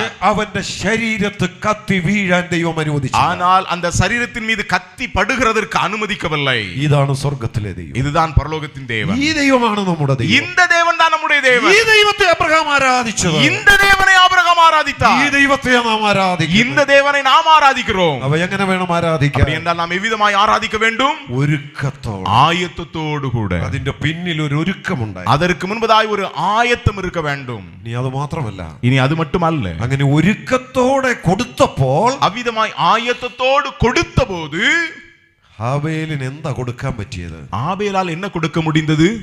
തന്റെ ആട്ടിൻകൂട്ടത്തിൽ അനേക ആടുകളുണ്ട്, தன்னுடைய மந்தையிலே அநேக ஆடுகள் உண்டு இருந்தது. പക്ഷേ ஆனால் ഏതെങ്കിലും ഒന്നിനെ അല്ല കൊടുത്തത്. ஏதோ ஒன்றை அவன் கொடுக்கவில்லை. അതിനകത്ത് ബലഹീനതയുള്ളതുണ്ട്, அதற்குள்ளாக பலவீனமான ஆடு உண்டு, അതിനകത്ത് മുടന്തുള്ളതുണ്ട്, அதற்குண்டாக മുടമാனതും ഉണ്ട്, അതിനകത്ത് രോഗം പിടിച്ചു കിടക്കുന്നതുണ്ട്, அதற்குள்ளாக வியாதிப்பட்டதும் உண்டு. അതെല്ലാം മാറ്റി നിർത്തി அதையெல்லாம் ஓரமாய் வைத்துவிட்டு ഏറ്റവും നല്ലത് ഏതുണ്ടെന്ന് നോക്കി, மிகவும் எது மேன்மையானது என்று பார்த்தான். അബ്രഹാം കൊടുത്തപ്പോഴും കൊടുത്തത് ஆபிரகாம் அப்படிதான் கொடுத்தான். ഏതെങ്കിലും ഒരു മോനെയല്ല, ஏதோ ஒரு மகனை அல்ல, ഇസ്മായേലിനെ അല്ല, இஸ்மவேலை அல்ல, ഏകജാതനെ, தன்னுடைய ஒரே குமாரனை, വാഗ്ദത്ത സന്തതിയെ, வாக்குத்தத்த சந்ததியை, ഇസഹാക്കിനെ, ஈசாக்கை, ഏറ്റവും നല്ലത്, மிக நல்லதை, അങ്ങനെ ഏറ്റവും നല്ലത് കൊണ്ട് അർപ്പിച്ചപ്പോൾ அவ்விதமாக மிக நல்லதை அர்ப்பணித்த பொழுது തിരുവെഴുത്ത് എഴുതി വെച്ചു, வேத வசனத்தில் எழுதப்பட்டிருக்கிறது, ആബേലിലും അവന്റെ വഴിപാടിലും ദൈവം, ஆபேலிலும் அவனுடைய காணிக்கையிலும் தேவன் പ്രസാദിച്ചു. பிரியப்பட்டார். ദൈവമക്കളെ, தேவனுடைய பிள்ளைகளே, നാം പുരോഹിത വർഗമാണ്, நாம் ஆசாரிய கூட்டம், വിശുദ്ധ പുരോഹിത വർഗമാണ്, பரிசுத்த ஆசாரிய கூட்டம், വിശുദ്ധ മന്ദിരത്തിൽ പ്രവേശനം ലഭിച്ചവരാണ്, பரிசுத்த ஆலயத்தில் பிரவேசிக்கிறதுக்கு சாக்கியம் பெற்றவர்கள், ആത്മീക യാഗം കഴിക്കേണ്ടവരാണ്, ஆவிக்குரிய பலிகளை செலுத்த வேண்டியவர்கள், ദൈവത്തെ ആരാധിക്കുക, தேவனை ஆராதிக்க வேண்டும், ദൈവം പ്രസാദിക്കുന്ന വഴിപാട്, தேவன் பிரியப்படுகிற ஆராதனை. രണ്ടാമത്തേത് ഞാൻ പറഞ്ഞിവിടെ അവസാനിപ്പിക്കട്ടെ. இரண்டாவது காரியத்தை சொல்லி முடிக்க விரும்புகிறேன். രാജകീയ പുരോഹിത വർഗം, ராஜரிக ஆசாரிய கூட்டம். എന്താ നമ്മുടെ ചുമതല? நம்முடைய பொறுப்பு என்ன?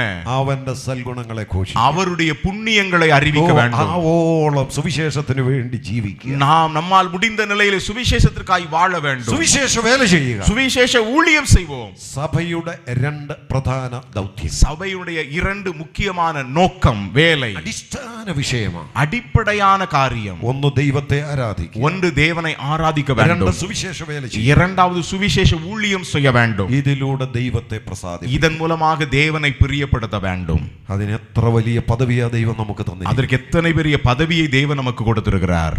നമുക്ക് പദവിയുടെ മഹത്വം അറിഞ്ഞ് ജീവിക്കാം, நாம் அந்த பதவியினுடைய மேன்மை உணர்ந்து வாழுவோம், കർത്താവിന് വേണ്ടി ജീവിക്കാം, அவருக்காக வாழுவோம், ദൈവത്തെ പ്രസാദിപ്പിച്ച് ജീവിക്കാം, தேவனை பிரியப்படுத்தி வாழுவோம். ദൈവനാമം വാഴ്ത്തപ്പെടും. தேவனுடைய நாமம் மகிமைப்படுவதாக.